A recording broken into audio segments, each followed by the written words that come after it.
ಮಿತ್ರರೇ, ನಮಸ್ಕಾರ. ನಾನು ನಿಮ್ಮ ಹಿರಿಸಾವೆ ಕಿರಣ್. ಬೆಳದಿಂಗಳ ಅತಿಥಿ ಈ ಸಂಚಿಕೆಗೆ ಎಲ್ರಿಗೂ ಸ್ವಾಗತ.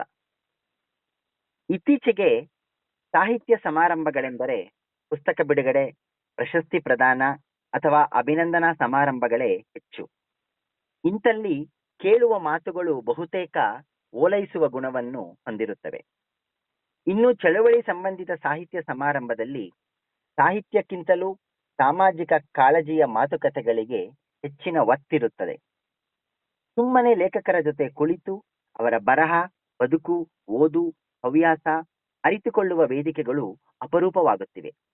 ಇಂತಹ ಮಾತುಕತೆಗಳು ಹೊಸ ಲೇಖಕರು ಹಾಗೂ ಓದುಗರ ಮೇಲೆ ಅಪಾರ ಪ್ರಭಾವ ಬೀರುವ ಸಾಧ್ಯತೆಯನ್ನು ಹೊಂದಿರುತ್ತವೆ. ಇವು ಸಮಾಜದಲ್ಲಿ ಓದನ್ನು ಪ್ರೇರೇಪಿಸುತ್ತವೆ. ಈ ನಿಟ್ಟಿನಲ್ಲಿ ನುಡಿತೋರಣದಲ್ಲಿ ಬೆಳದಿಂಗಳ ಅತಿಥಿಯ ಮೂಲಕ ತಿಂಗಳಿಗೊಮ್ಮೆ ಸಹೃದಯ ಲೇಖಕರೊಡನೆ ಮಾತುಕತೆ ನಡೆಸುವ ಚಿಕ್ಕ ಯೋಜನೆ ಇದು. ಪ್ರತಿಯೊಬ್ಬರ ಬದುಕು ಒಂದು ಕೌತುಕವೇ, ನೂರಾರು ಕಥೆಗಳ ಭಂಡಾರವೇ. ತಿಳಿಯುವ, ಕಲಿಯುವ, ನಲಿಯುವ ಅಂಶಗಳು ಎಲ್ಲರ ಬಾಳಿನಲ್ಲೂ ಇರುತ್ತವೆ. ಅಂತಹ ಸಂಗತಿಗಳನ್ನು ಹೊರಗೆಳೆದು ಓದುಗರಿಗೆ, ಕೇಳುಗರಿಗೆ ತಿಳಿಸುವುದು ಇದರ ಉದ್ದೇಶ. ಯಾವ ಸಂಗತಿ ಯಾರ ಮೇಲೆ ಪ್ರಭಾವ ಬೀರುತ್ತದೆ ಎಂದು ಹೇಳಲಾಗದು. ಇಂದಿನ ಹುಣ್ಣಿಮೆಯ ಶುಭ ಸಂದರ್ಭದಲ್ಲಿ ಶಿಡ್ಲಘಟ್ಟದ ಶ್ರೀಯುತ GS ಶ್ಯಾಮ್ ಸುಂದರ್ ರವರನ್ನ ನಾನು ಬೆಳದಿಂಗಳ ಅತಿಥಿಗೆ ಸ್ವಾಗತವನ್ನ ಕೋರ್ತೇನೆ. ಮಿತ ಮಾತು, ಹಿತವಾದ ನಡೆ, ಕೃತಿ ಸಂತೃಪ್ತಿಗೆ ಇವರು ನಿದರ್ಶನ. ಸಂಸ್ಕೃತಿ, ಸಂಸ್ಕಾರಗಳ ಸಾಕಾರ ಮೂರ್ತಿ ಇವರು.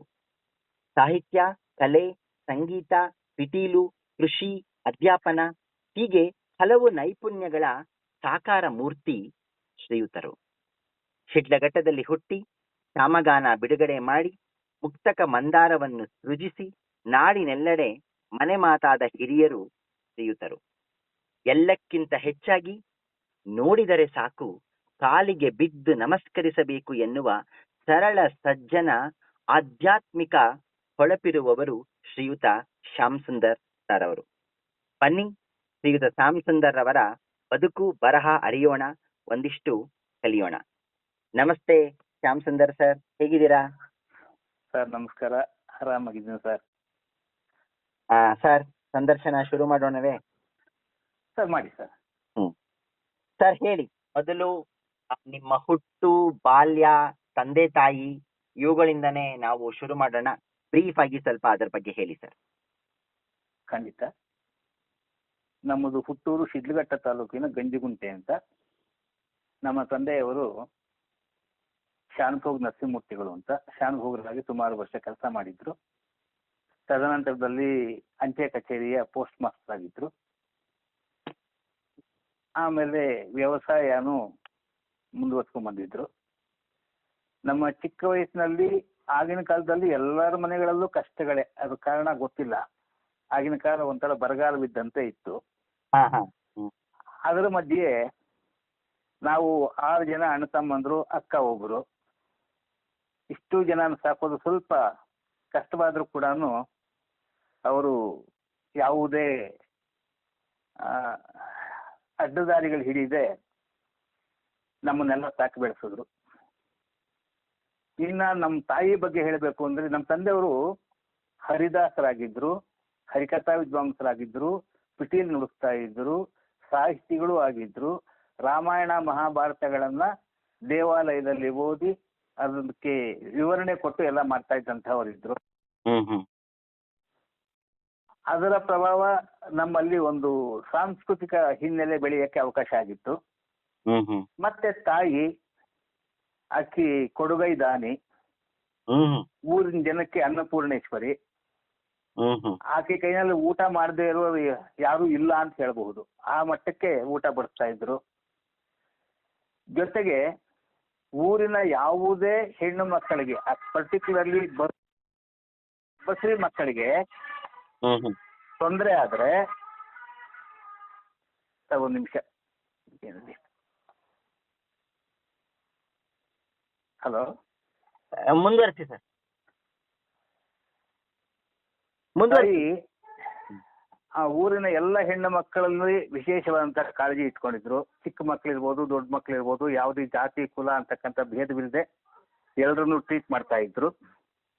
ಜೊತೆಗೆ ಯಾವುದೇ ಹೆಣ್ಣು ಮಕ್ಕಳಿಗೆ ಕೆಲಸ ಸಮಸ್ಯೆ ಇದೆ ಅಂತ ಗೊತ್ತಾದ್ರೆ, ವಿಶೇಷವಾಗಿ ಹೆರಿಗೆ ಇಂಥ ವಿಚಾರಗಳಿಗೆ ಸಂಬಂಧಪಟ್ರೆ ಅವ್ರ ಮನೆ ಮುಂದೆ ಹೋಗಿ ಕೂತ್ಕೊಂಡಿರೋರು. ಅಲ್ಲೇ ಕೂತ್ಕೊಂಡಿದ್ದು ಏನಾದ್ರು ಪ್ರಾಬ್ಲಮ್ ಆದ್ರೆ ಯಾರನ್ನಾದ್ರೂ ತಯಾರು ಮಾಡಿ ಚಿಂತಾಮಣಿ ಕಳಿಸಿ ಡಾಕ್ಟರ್ನ ಕರ್ಸ್ಕೊಳ್ಳೋದು, ಅಥವಾ ಕಾರ್ ತರ್ಸ್ಕೊಂಡು ಬೆಂಗಳೂರು ಚಿಂತಾಮಣಿ ಕಳಿಸೋದು, ಹೀಗೆಲ್ಲ ಮಾಡ್ತಾ ಇದ್ರು.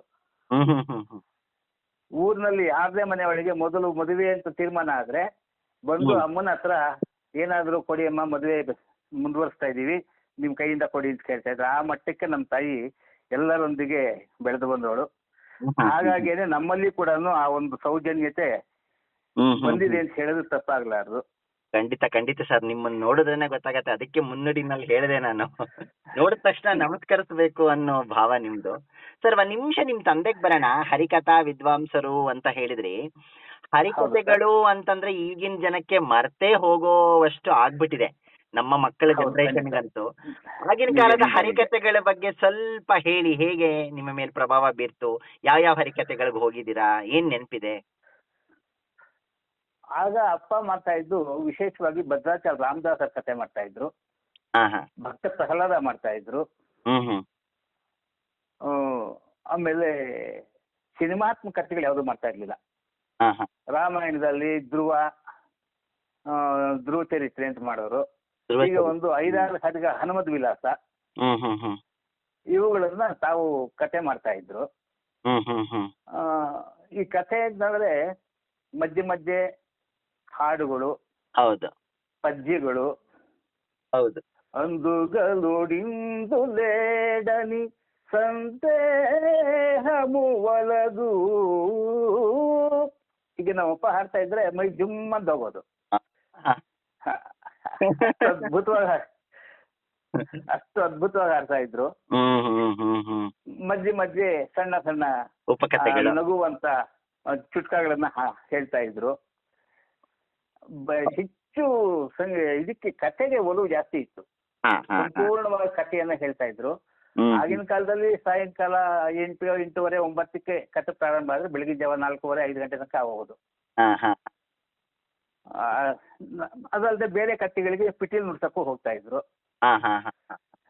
ಹಾಗಾಗಿ ಅವರಲ್ಲಿ ಇನ್ನು ಯಾವ್ದಾದ್ರು ಒಂದು ಆತರ ಹರಿಕಥೆದು ಡೈಲಾಗು ಅಥವಾ ಹಾಡು ನೆನಪಿದೆ? ಇವಾಗ ನಮ್ಗೆ ಗುರುರಾಜಲ್ ನಾಯ್ಡು ಅಂದ್ರೆ ಮೆರವಪುರದೊಳಗೆ ಹರಿಯನ ನಿನ್ನಿಸಿದ್ದ ಅಂತ ನಾನು ಹರಿಕಥೆ ಕ್ಯಾಸೆಟ್ ಅಲ್ಲಿ ಕೇಳಿರೋದಷ್ಟೇ ಎಲ್ಲ.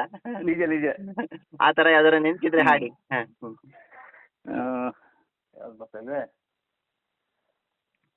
ಯಾವ್ದಾದ್ರು ಡೈಲಾಗು ಅಥವಾ ಹಾಡು, ಸ್ಟಾರ್ಟಿಂಗ್ ಹಾಡು ಸಾಮಾನ್ಯ ವಿಶೇಷವಾಗಿರ್ತಿತ್ತಲ್ವಾ ಸರ್? ಇದೇ ತರನೇ ಹರಕೆ ಹಾಡ್ತಾ ಇದ್ರು. ಅಥವಾ ಮಂಗಳ ಹಾಡು, ಮಂಗಳ ಗುಣದ ಸಿಂಗ ರೂಪನಿಗೆ ಜಗನ್ಮೋಹನಾಂಗಗೆ ಮಂಗಳ ಗುಣದ ಸಿಂಗ ರೂಪನಿಗೆ. ಇದನ್ನ ಅಪ್ಪ ಅವರೇ ಬರ್ದಿದ್ದಾರೆ. ಓ, ಅವ್ರದ್ದೇ ಸ್ವಂತ ರಚನೆ ಹಾಡೋದು, ಮಂಗಳಕ್ಕ ಹಾಡೋದು. Okay okay okay. ಅದರ ಉಪಕಥೆಗಳು ನೆನಪಿಲ್ವಾ? ಇಲ್ಲ ಸರ್, ಯಾಕಂದ್ರೆ ಅಪ್ಪ ಅವ್ರ ಹರಕತೆ ಮಾಡೋದ್ ಬಿಟ್ಟು ಸುಮಾರು ಒಂದು 40-50 ವರ್ಷವೇ ಆಗೋಯ್ತು. ಅದೇ ಅದೇ ಅದೇ. ಇಲ್ಲಿ ಇದಾರ ಅಪ್ಪ ಅವರು? ಇಲ್ಲ ಸರ್, ಇಲ್ಲ. ಓಕೆ. 19 ವರ್ಷ ಆಯ್ತು ತೀರ್ಕೊಂಡು. ಸರಿ, ಮುಂದುವರಿಸಿ ಸರ್ ನಿಮ್ ಬಾಲ್ಯ, ಓದು. ಇನ್ನ ಅಮ್ಮ ನಮ್ಗೆ ತುಂಬಾ ದಾರಿಯನ್ನ ಹಾಕೊಟ್ಟವಳು, ಮಾರ್ಗದರ್ಶನ ತೋರ್ದವಳು ಅಮ್ಮ. ಅಪ್ಪ ಜವಾಬ್ದಾರಿ ಹೊತ್ಕೊಂಡು ಕೂಡ ಅಮ್ಮನ ಪಾತ್ರ ನಮ್ ಬಗ್ಗೆ ವಿಶೇಷವಾಗಿತ್ತು. ಎಲ್ಲ ಮಕ್ಕಳನ್ನ ಓದಿಸೋ ವಿಚಾರದಲ್ಲಿರ್ಬೋದು, ಬೆಳೆಸೋ ವಿಚಾರದಲ್ಲಿರ್ಬೋದು, ದಾರಿ ಹೀಗೆ ನಡ್ಕೋಬೇಕು ಅಂತ ಕಟ್ನಿಟ್ಟು ಮಾಡೋ ವಿಚಾರದಲ್ಲಿರ್ಬೋದು, ಇದೆಲ್ಲ ಕೂಡ. ಆಮೇಲೆ ಯಾರನ್ನು ಕೂಡ ದ್ವೇಷ ಮಾಡಬಾರ್ದು ಅಂತಕ್ಕಂಥದ್ದು ಒಂದು ದೊಡ್ಡ ಹಿಸ್ಟ್ರಿ ಅಮ್ಮಂದು ಚಿಂತನೆ.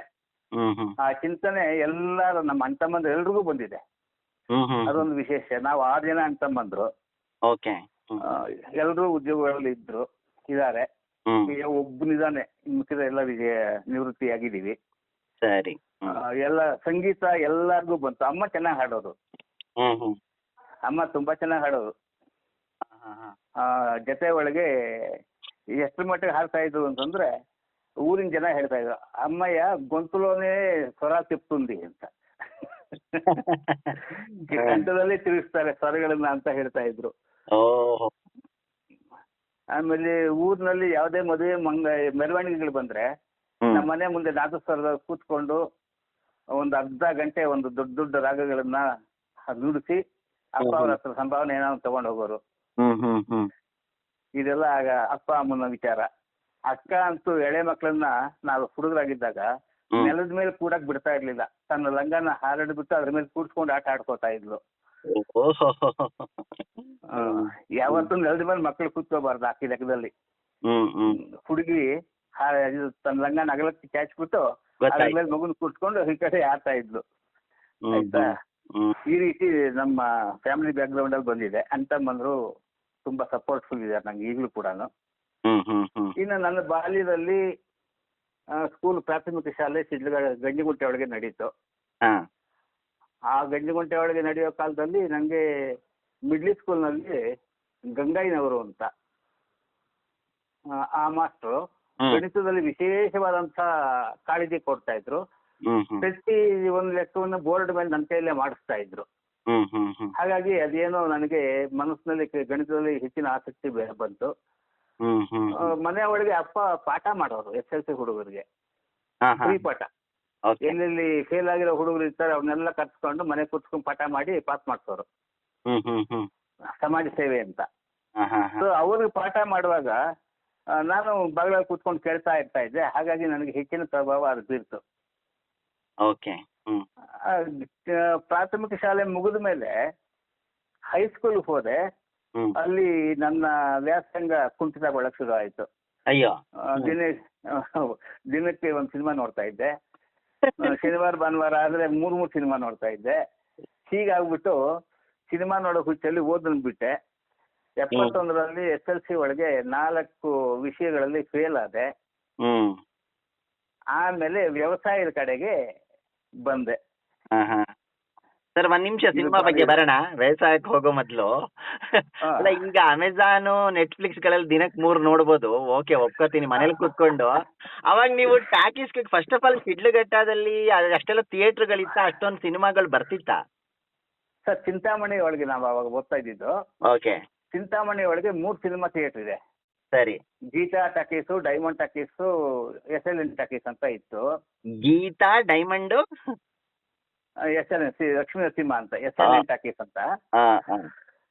ನಾವು ಶುಕ್ರವಾರ ದಿವಸ ಮಧ್ಯಾಹ್ನ ಸ್ಕೂಲ್ ಚಕ್ಕರ್ ಹಾಕಿ ಗೀತಾ ಟಾಕೀಸ್ ಅಲ್ಲಿ ಒಂದು ಸಿನಿಮಾ ನೋಡಿ ತಿರ್ಗಾ ಫಸ್ಟ್ ಶೋ ಇಲ್ಲಿ ಪೂರ್ತಿ ಮುಗಿಯೋ ತನಕ ಇರ್ತಾ ಇರ್ಲಿಲ್ಲ, ಹೊರಟು ಬಿಡ್ತಾ ಇದ್ದು. ಹೋಗ್ಬಿಟ್ಟು SLN ಅಲ್ಲಿ ಇನ್ನೊಂದು ಸಿನಿಮಾ ನೋಡ್ಕೊಂಡು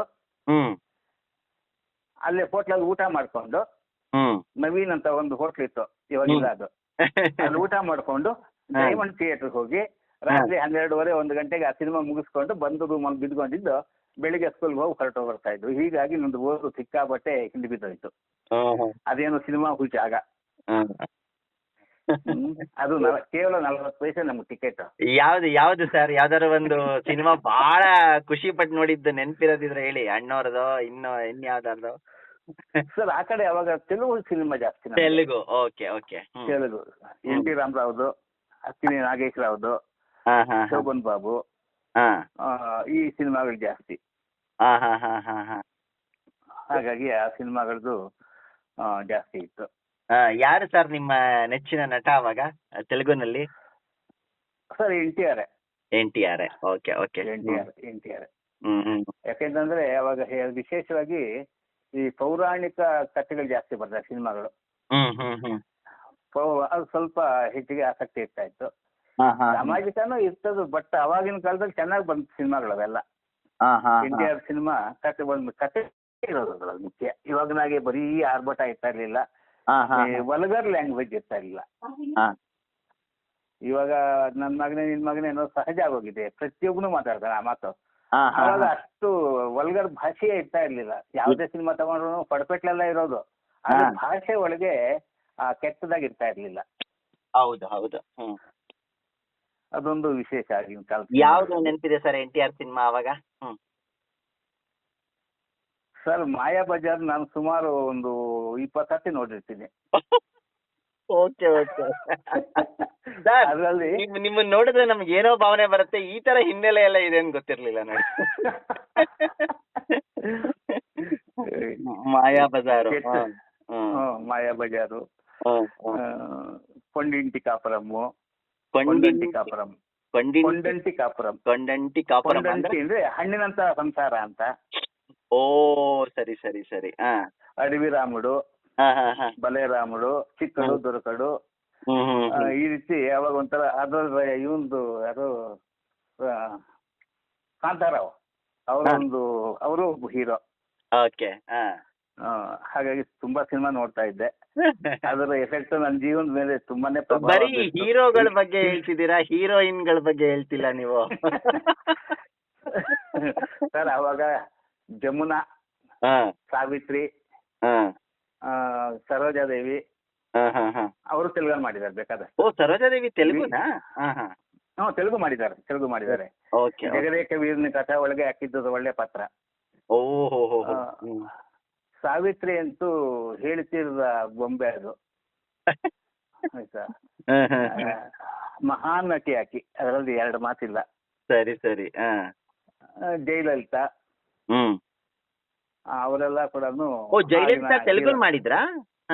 ಬೇಕಾದಷ್ಟು ಮಾಡಿದ್ರು. ಜಯಲಲಿತಾ ತೆಲುಗು ಜಾಸ್ತಿ. ಓ ನಂಗೆ ಇದೆಲ್ಲ ಗೊತ್ತೇ ಇಲ್ಲ. ಜಯಲಲಿತಾ ತೆಲುಗು ಮಾಡಿದ್ದಾರೆ. ಹಾಗಾಗಿ ಅವ್ರದ್ದು ಒಳ್ಳೆ ಪಾತ್ರಗಳಿರ್ತಾ ಇತ್ತು. ಅವಾಗ ಕಾಮಿಡಿ ಆದ್ರೂ ಕೂಡ ತುಂಬಾ ಚೆನ್ನಾಗಿರೋದು ಸರ್. ಕಾಮಿಡಿ ಒಳಗೂ ರೇರಂಗಿ ಇರ್ಬೋದು, ಪದ್ಮನಾಭಂ ಇರ್ಬೋದು, ಒಂಥರ ಶುದ್ಧ ಕಾಮಿಡಿ ಅವಾಗ. ಶುದ್ಧ ಕಾಮಿಡಿ ಖಂಡಿತ. ನರಸಿಂಹರಾಜು ತರ. ನರಸಿಂಹರಾಜು ತರ, ಕನ್ನಡದ ನರಸಿಂಹರಾಜು. ಹೌದು ಹೌದು ಹೌದು. ಯಾವ್ದಾರು NTR ಅವ್ರ ಇವ್ರದ್ದು ಡೈಲಾಗ್ಸ್ ನೆನ್ಪಿಲ್ವಾ? ಇಲ್ಲ ಸರ್, ನಾನು ಡೈಲಾಗ್ ಗಟ್ ಮಾಡಕ್ ಹೋಗಿಲ್ಲ. ಅಲ್ಲ, ನಾವು ಯಾರು ತಿಳಿಯರು ನಿನ್ನ ಭುಜಬಲದ ಪರಾಕ್ರಮ ಅನ್ನೋ ತರ, ಆ ತರ ಅಲ್ಲಿ ತೆಲುಗುನಲ್ಲಿ ಯಾವುದು ಇಲ್ಲ ಸರ್. ನನಗೆ ಹಾಡ್ ರೂಢಿ ಇಲ್ವಲ್ಲ, ಹಾಗಾಗಿ ನಾನು ಅಭ್ಯಾಸ ಮಾಡಕ್ ಹೋಗ್ಲಿಲ್ಲ. Okay okay okay okay. ಹಂಗೆ ಯಾಕೋ ಮುಂದುವರೆದು ಸಿನಿಮಾ ರಂಗಕ್ಕೆ ಹೋಗ್ಲಿಲ್ವಾ? ಇಲ್ಲ, ಅದು ಅದೇ SLC ಫೇಲ್ ಆಗ್ಬಿಟ್ನಲ್ಲ, ಮನೆ ಸೇರ್ಕೊಂಡ್ಬಿಟ್ಟೆ ಹಳ್ಳಿಗೆ. ಓಕೆ. ಆ ಟೈಮ್ ನಲ್ಲಿ ನನ್ನ ತಮ್ಮಂಗೆ 7th ಅಲ್ಲಿ ಮೆಟ್ರಿಕ್ ಸ್ಕಾಲರ್ಶಿಪ್ ಬಂತು. Okay. Merit scholarship. Merit scholarship ಬಂದ ಮೇಲೆ ಏನಾಯ್ತು, ಅವರು ಸ್ಕಾಲರ್ಶಿಪ್ ಎವ್ರಿ ಇಯರ್ ಕೊಡ್ಬೇಕು ಅಂದ್ರೆ ಪರ್ಟಿಕ್ಯುಲರ್ ಹೈಸ್ಕೂಲ್ ಅಲ್ಲಿ ಅವ್ರನ್ನ ಜಾಯಿನ್ ಮಾಡ್ಬೇಕು ಅಂತ ಒಂದು ಕಂಡೀಷನ್ ಹಾಕಿದ್ರು. ಸೊ ಆವಾಗ ಅವನ್ಗೆ ಎಲ್ಲಿ ಬೆಂಗಳೂರು ಹೈಸ್ಕೂಲು, ನ್ಯಾಷನಲ್ ಹೈಸ್ಕೂಲು, ವಿಜಯ ಕಾಲೇಜು, ಇದು ಯಾವ್ಯಾವ ಕೆಲವು ಕಾಲೇಜಿಂದ ಇದನ್ನ ಮೆನ್ಷನ್ ಮಾಡಿದ್ರು ಹೈಸ್ಕೂಲ್ಗಳನ್ನ. ನಮ್ ಗಂಜಿಗುಂಟೆಯಿಂದ ಸುಮಾರು 80 ಕಿಲೋಮೀಟರ್ 90 ಕಿಲೋಮೀಟರ್ ಆಗತ್ತೆ. ಸೊ ಅಷ್ಟು ದೂರ ಕಳ್ಸೋದು ಮಕ್ಕಳನ್ನ ಕಷ್ಟ ಆಗತ್ತೆ ಅಂತ ಯೋಚನೆ ಮಾಡ್ಕೊಂಡು ಕಡೆಗೆ ಏನ್ ಮಾಡಿದ್ರು, ಅಮ್ಮ ಹಠ ಹಿಡಿದು ಅವಕಾಶ ಸಿಕ್ಕಿದೆ, ಹೀಗಾದ್ರೂ ಮಕ್ಕಳು ಮುಂದುವರಿಲಿ ಅಂತ ಹೇಳ್ಬಿಟ್ಟು ಬೆಂಗಳೂರು ಸೇರ್ಸಲೇಬೇಕು ಅಂತ ಹಠ ಮಾಡ್ಕೊಂಡು ನಮ್ಮೂರ್ನವ್ರು ಕೃಷ್ಣಮೂರ್ತಿ ಅಂತ ಒಬ್ರು, ನಾವು ಕೃಷ್ಣಾಮಿ ಅಂತ ಕೂಗ್ತಾ ಇದ್ವು, ಅವರ ಸಹಾಯ ತಗೊಂಡು ಪಕ್ಕದಲ್ಲೇ ಒಂದು ಮನೆ ಮಾಡಿ ನಮ್ ಹುಡುಗರನ್ನ ಓದಕ್ ಅಲ್ಲಿಗೆ ಬಿಟ್ರು. ನನ್ನ ತಮ್ಮಂದ್ರು 3 ಜನ, ಎಲ್ರು ಆಮೇಲೆ ಅಲ್ಲೇ ಓದಿದ್ದು ನೋಡ. ಆ ಸಮಯದಲ್ಲಿ ಏನಾಯ್ತು, ಈ ಸಂಪಾದನೆ ಬೇಕಾಗಿತ್ತು ಜಾಸ್ತಿ. ಸರಿ ಸರಿ ಸರಿ. ಆಗ್ಲೇ ನಾನು ವ್ಯವಸಾಯಕ್ಕೆ ಇಳಿದಿದ್ದು. ಏನ್ ವ್ಯವಸಾಯ ಮಾಡಿದ್ರಿ? ಸರ್ ನಮ್ದು ಒಂದು 12 ಎಕರೆ ಫ್ಲಾಟ್ ಇತ್ತು. ಓಹೋಹೋ. ಒಂದು 25 ಮಾವಿನ ಮರಗಳು ದೊಡ್ಡ ದೊಡ್ಡದು. ಎಷ್ಟು ದೊಡ್ಡದು ಅಂತಂದ್ರೆ ಒಂದು ಮರದಲ್ಲಿ ಒಂದು ಸೈಡಲ್ಲಿ ಬಿಟ್ರೆ ಒಂದು ಬಡ್ಡಿ ಹಣ್ಣಾಗೋದು. ಒಂದು ಕೊಂಬೆಲ್ ಬಿಟ್ಟ ಹಣ್ಣಿಗೆ ಒಂದ್ ಬಡ್ಡಿ ಅಂದ್ರೆ 1000 ಹಣ್ಣ ಬಂಡಿ. ಒಂದು ಬಂಡಿ ಅಂತಂದ್ರೆ ಬಂಡಿ, ಎತ್ತಿನ ಗಾಡಿ ಇದೆಯಲ್ಲ. ಓಹೋ ಬಂಡಿ. ಹಣ್ಣಿನ ಕಾಲದಲ್ಲಿ ಲಾರಿ ಒಳಗೆ ಹೊಡ್ಕೊಂಡು ಹೋಗೋರು ಮಾರಾಕತ್ರ. ನಮ್ಗೊಂದು 2000 ಹಣ್ಣು 3000 ಹಣ್ಣು ಇಟ್ಕೊತಾ ಇದ್ವು. ಅದು ಹಣ್ಣು ಅಷ್ಟೇನೆ. ನಮ್ಮಮ್ಮ ಮಧ್ಯಾಹ್ನ ಊಟ ಮಾಡಿ ಆಚೆ ಬರೋ ಸತ್ಯ ಒಂದಷ್ಟು ಹಾಕ್ಕೊಂಡ್ ಬಂದಿರೋಳು. ಈ ಅಕ್ಕ ಪಕ್ಕದ ಮನೆ ಹುಡುಗರೆಲ್ಲ ಬಂದಿರೋರು, ಎಲ್ಲಾರ್ಗು ಒಂದೊಂದು ಹಣ್ಣು ಕ್ಯಾಚ್ ಹಾಕೊಳ್ಳು. ಅದರಲ್ಲಿ ಇಂಥವ್ರು ಜಾಸ್ತಿ ಇಂಥವ್ರು ಕಡಿಮೆ ಅಂತಿಲ್ಲ. ಅಕ್ಕಪಕ್ಕದ ಮನೆ ಮಕ್ಕಳಿಗೂ ಈಕ್ವಲ್ ಆಗಿ ಡಿವೈಡ್ ಮಾಡೋರು. ಆ ರೀತಿ ಬೇಕಾದಷ್ಟು ಹಣ್ಣು ತಿಂದವು. ಆಮೇಲೆ ಕಬ್ಬು ಬೆಳೀತಾ ಇದ್ದೆ. ಕಬ್ಬು ಬೆಳೆದು ಆಲೆ ಮನೆ ನಮ್ದೇ ಒಂದು ಮಾಡಿಕೊಂಡು ನಾನು ಬೆಲ್ಲಕ್ಕೆ ಸುಣ್ಣ ಹಾಕಿ ಪಾಕ ಹಿಡಿದು ಎಲ್ಲ ಮಾಡ್ತಾ ಇದ್ದೆ. ಓ, ಇದು ಇದೆ ಹಂಗಾರೆ ಅಭ್ಯಾಸ, ಆಲೆ ಮನೆ. ಎಲ್ಲ ಅದು ಅಭ್ಯಾಸ ಇದೆ. ಆಲೆ ಮನೆ ಒಳಗೆ ಬೆಲ್ಲ ಇದ್ ಮಾಡ್ಕೊಂಡು ಹದ ತಂದು ಮುದ್ದೆ ಮಾಡ್ತಾ ಇದ್ವಿ. ಇವಾಗ ಮುದ್ದೆ ಇಲ್ಲ, ಅವಾಗ 12 ಸೇರಿನ ಮುದ್ದೆ ಮಾಡ್ಬಿಡ್ತಾ ಇದ್ವು. ಮುದ್ದೆ ಅಂದ್ರೆ ಉಂಡೆ ಬೆಲ್ಲನಾ? ಉಂಡೆ ಬೆಲ್ಲ. ಇವಾಗ ಬರೋ ಉಂಡೆ ಇದು 3 ವರ್ಷ 4 ವರ್ಷ ಹಾಕ್ಬೇಕಾಗತ್ತೆ ಅಷ್ಟಕ್ಕೆ. ದಪ್ಪದು 2 ಕೈನಾಗ ಎತ್ಕೋಬೇಕಾದ್ರೆ ದಪ್ಪದ್ದು ಉಂಡೆ ಮಾಡ್ತಾ ಇದ್ವು. ಅದೊಂದು ತೂಕ ಲೆಕ್ಕ. ಅದು ಆ ತೂಕದಲ್ಲಿ ಅಷ್ಟು ಮಾಡಿ ಇರ್ತಾ ಇದ್ವು. ಇವಾಗ ಆ ತರ ಉಂಡೆ ಇಲ್ಲ, ಇಲ್ಲಿ ಇಲ್ಲ. ಅದೇ ಅದೇ. ಆಮೇಲೆ ಅರಿಶಿನ ಬೆಳಿತಾ ಇದ್ವು. ಅರಿಶಿನ? ಅರಿಶಿನ ತೋಟ ಹಾಕ್ತಾ ಇದ್ವು. ಅರಿಶಿನ ಅಂದ್ರೆ ಅರಿಶಿನದ ಕೊಂಬು ಬರುತ್ತಲ್ಲ, ಅದೇನಾ ಸರ್? ಹೌದು ಹೌದು ಹೌದು ಹೌದು. ಸಣ್ಣ ಸಣ್ಣದು ಇದಿರೋದು ಕಣ್ಣೀರು ಅಂತ ಅದನ್ನ ನಾಟಿ ಮಾಡಿದ್ಮೇಲೆ ಅದು ಚಿಗುರು ಹೊಡೆದು ಬರ್ತಾ ಇತ್ತು. ಅದು ವರ್ಷದ ಬೆಳೆ. ಆಮೇಲೆ ರಾಗಿ ಭತ್ತ ಅಂತೂ ವಿಶೇಷವಾಗಿ ಬೆಳೀತಾ ಇದ್ವು. 2.5 ಎಕರೆ ಸರಿ ಜಮೀನಿತ್ತು. ಸುಮಾರು 60 ಫಲ 70 ಫಲ ಒಂದೊಂದು ಈಲ್ಗೆ ವರ್ಷಕ್ಕೆ 2 ಬೆಳೆ ತೆಗಿತಾ ಇದ್ದೆ. 2 ಜೊತೆ ಎತ್ತಿತ್ತು ಸ್ವಂತ. ಮನೆಯೊಳಗೆ ಎಮ್ಮೆ, 4 ಹಸುಗಳು. ಒಳ್ಳೆ ಇದು. ಜೊತೆ ಒಳಗೆ ಸಜ್ಜೆ, ಅದ್ಯಾವುದೋ ಸೀಡ್ಗೆ ಅಂತ ಅಂದ್ಬಿಟ್ಟು ಸಜ್ಜೆ 1-2 ಹತ್ತಿ ಬೆಳೆದ್ವು. ಸೀಡ್ಗೆ ಅಂತ ಕಾಕ್ಮಾರಿ ಇದು ಬರ್ತಲ್ಲ, ಈ ಯಾವ್ದು ಜೋಳದ್ದು ಅರಳು ಮಾಡ್ತಾರಲ್ಲ, ಅದನ್ನ ಬೆಳೆದು 1-2 ವರ್ಷ. ಕಡಲೆಕಾಯಿ ವಿಶೇಷವಾಗಿ ಬೆಳೀತಾ ಇದ್ವು. ಬಾವಿ ಒಂದಿತ್ತು. ಬಾವಿ ಅಂದ್ರೆ ಅದು ಹಳ್ಳ ಇದ್ದಾಗಿತ್ತು ಅಷ್ಟೇ ಅದು. ಬಟ್ ಅದು ನೀರು ಸಮೃದ್ಧಿಯಾಗಿತ್ತು. ಸುಮಾರು ಒಂದು 7 ಎಕರೆ ಅಷ್ಟು ಜಮೀನಿಗೆ ನೀರು ಹರಿಸ್ತಾ ಇದ್ವು. ಅದಾದ್ಮೇಲೆ ಕಂಬಳಿ ಸೊಪ್ಪು ಬೆಳೆಯಕ್ಕೆ ಶುರು ಮಾಡಿದ್ವು. ರೇಷ್ಮೆ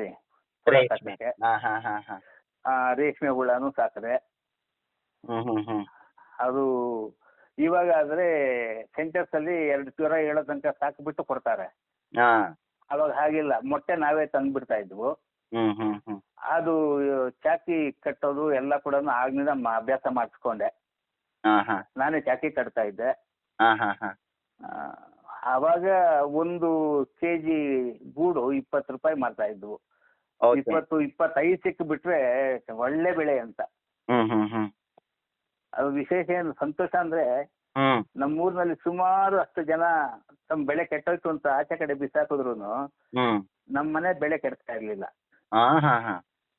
ಅದೊಂದು ಚಾಲೆಂಜ್ ಇಂದಾಗಲೇ ಮಾಡ್ತಾ ಇದ್ದೆ. ಹಾಗಾಗಿ ವ್ಯವಸಾಯ ಚೆನ್ನಾಗಿ ಹಚ್ಚಿ ಬಂತು. ಆದ್ರೆ ದುಡ್ಡು ಮಾಡಕ್ ಆಗ್ಲಿಲ್ಲ.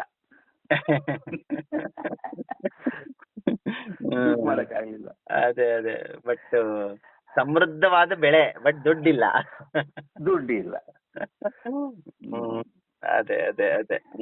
ಸರಿ, ಅದೊಂದು ಅಸೂಯೆ ಆಗ್ತಾ ಇದೆ. ಕಾರಣ ಏನು ಅಂದ್ರೆ, ಅದೇ ಟೈಮ್ ನಲ್ಲಿ ನಮ್ಮ ಅಣ್ಣಂಗೆ ಪೈಲ್ಸ್ ಆಪರೇಷನ್ ಆಯ್ತು. ಆಮೇಲೆ ಅಲ್ಸರ್ ಆಪರೇಷನ್ ಆಯ್ತು. ಸೊ ಈ ಆಪರೇಷನ್ ಗಳಿಗೆಲ್ಲ ಕೂಡ ಸ್ವಲ್ಪ ದುಡ್ಡು ಖರ್ಚಾಗೋ ಏನ್ ಮಾಡ್ತಾ ಇದ್ವು, ನಮ್ಮಲ್ಲಿ ಯಾರ ಹತ್ರ ಮೊದಲೇ ಅಡ್ವಾನ್ಸ್ ಆಗಿ ತಂದ್ಬಿಡೋದು ದುಡ್ಡು. ಅವಾಗ ಏನಾಗತ್ತೆ, ನಾವು ಕಮ್ಮಿ ರೇಟ್ಗೆ ಅರ್ಧ ರೇಟ್ಗೆ ದವಸ ಮಾರುವಂತ ಪರಿಸ್ಥಿತಿ ಬರ್ತಾ ಇತ್ತು. ಅಯ್ಯೋ ರಾಮ. ಹಾಗಾಗ್ಬಿಟ್ಟು ನಮ್ಗೆ ಅವಾಗ ದುಡ್ಡು ಮಾಡ್ಕೊಳಕ್ ಆಗ್ಲಿಲ್ಲ. ಮೂಲ ಬಂಡವಾಳ ಇಲ್ಲ. ಅದು ಮೂಲ ಬಂಡವಾಳ ಇದ್ದಿದ್ರೆ ಇಷ್ಟು ಎಫೆಕ್ಟ್ ಆಗ್ತಾ ಇರ್ಲಿಲ್ಲ ಅನ್ಸುತ್ತೆ ಅವಾಗ. ಬೆಳೆ ಬರಕ್ ಮುಂಚೆನೆ ಸಾಲ ತರೋದು, ತಿರ್ಗಾ ಅವ್ರಿಗೆ ಕಡಿಮೆ ರೇಟ್ಗೆ ಮಾರೋದು.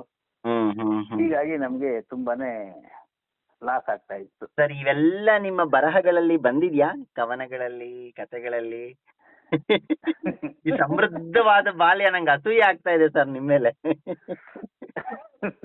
ಇಲ್ಲ, ಬಾಲ್ಯನು ಚೆನ್ನಾಗಿತ್ತು. ಚೆನ್ನಾಗಿ ದುಡಿತಾ ಇದ್ದೆ. ದೇವ್ರ ಶಕ್ತಿ ಕೊಟ್ಟಿದ್ದ. ನೀರು, ಕೆರೆಯಿಂದ ನೀರು ಬೇರೆ ಬಿಟ್ಕೊಂಡ್ ಬರ್ತಾ ಇದ್ವು. ದನಗಳು ಸಾಕೋದು. ಈಜ್ ಹೋಗ್ತಿದ್ರ ಕೆರೆಗೆ?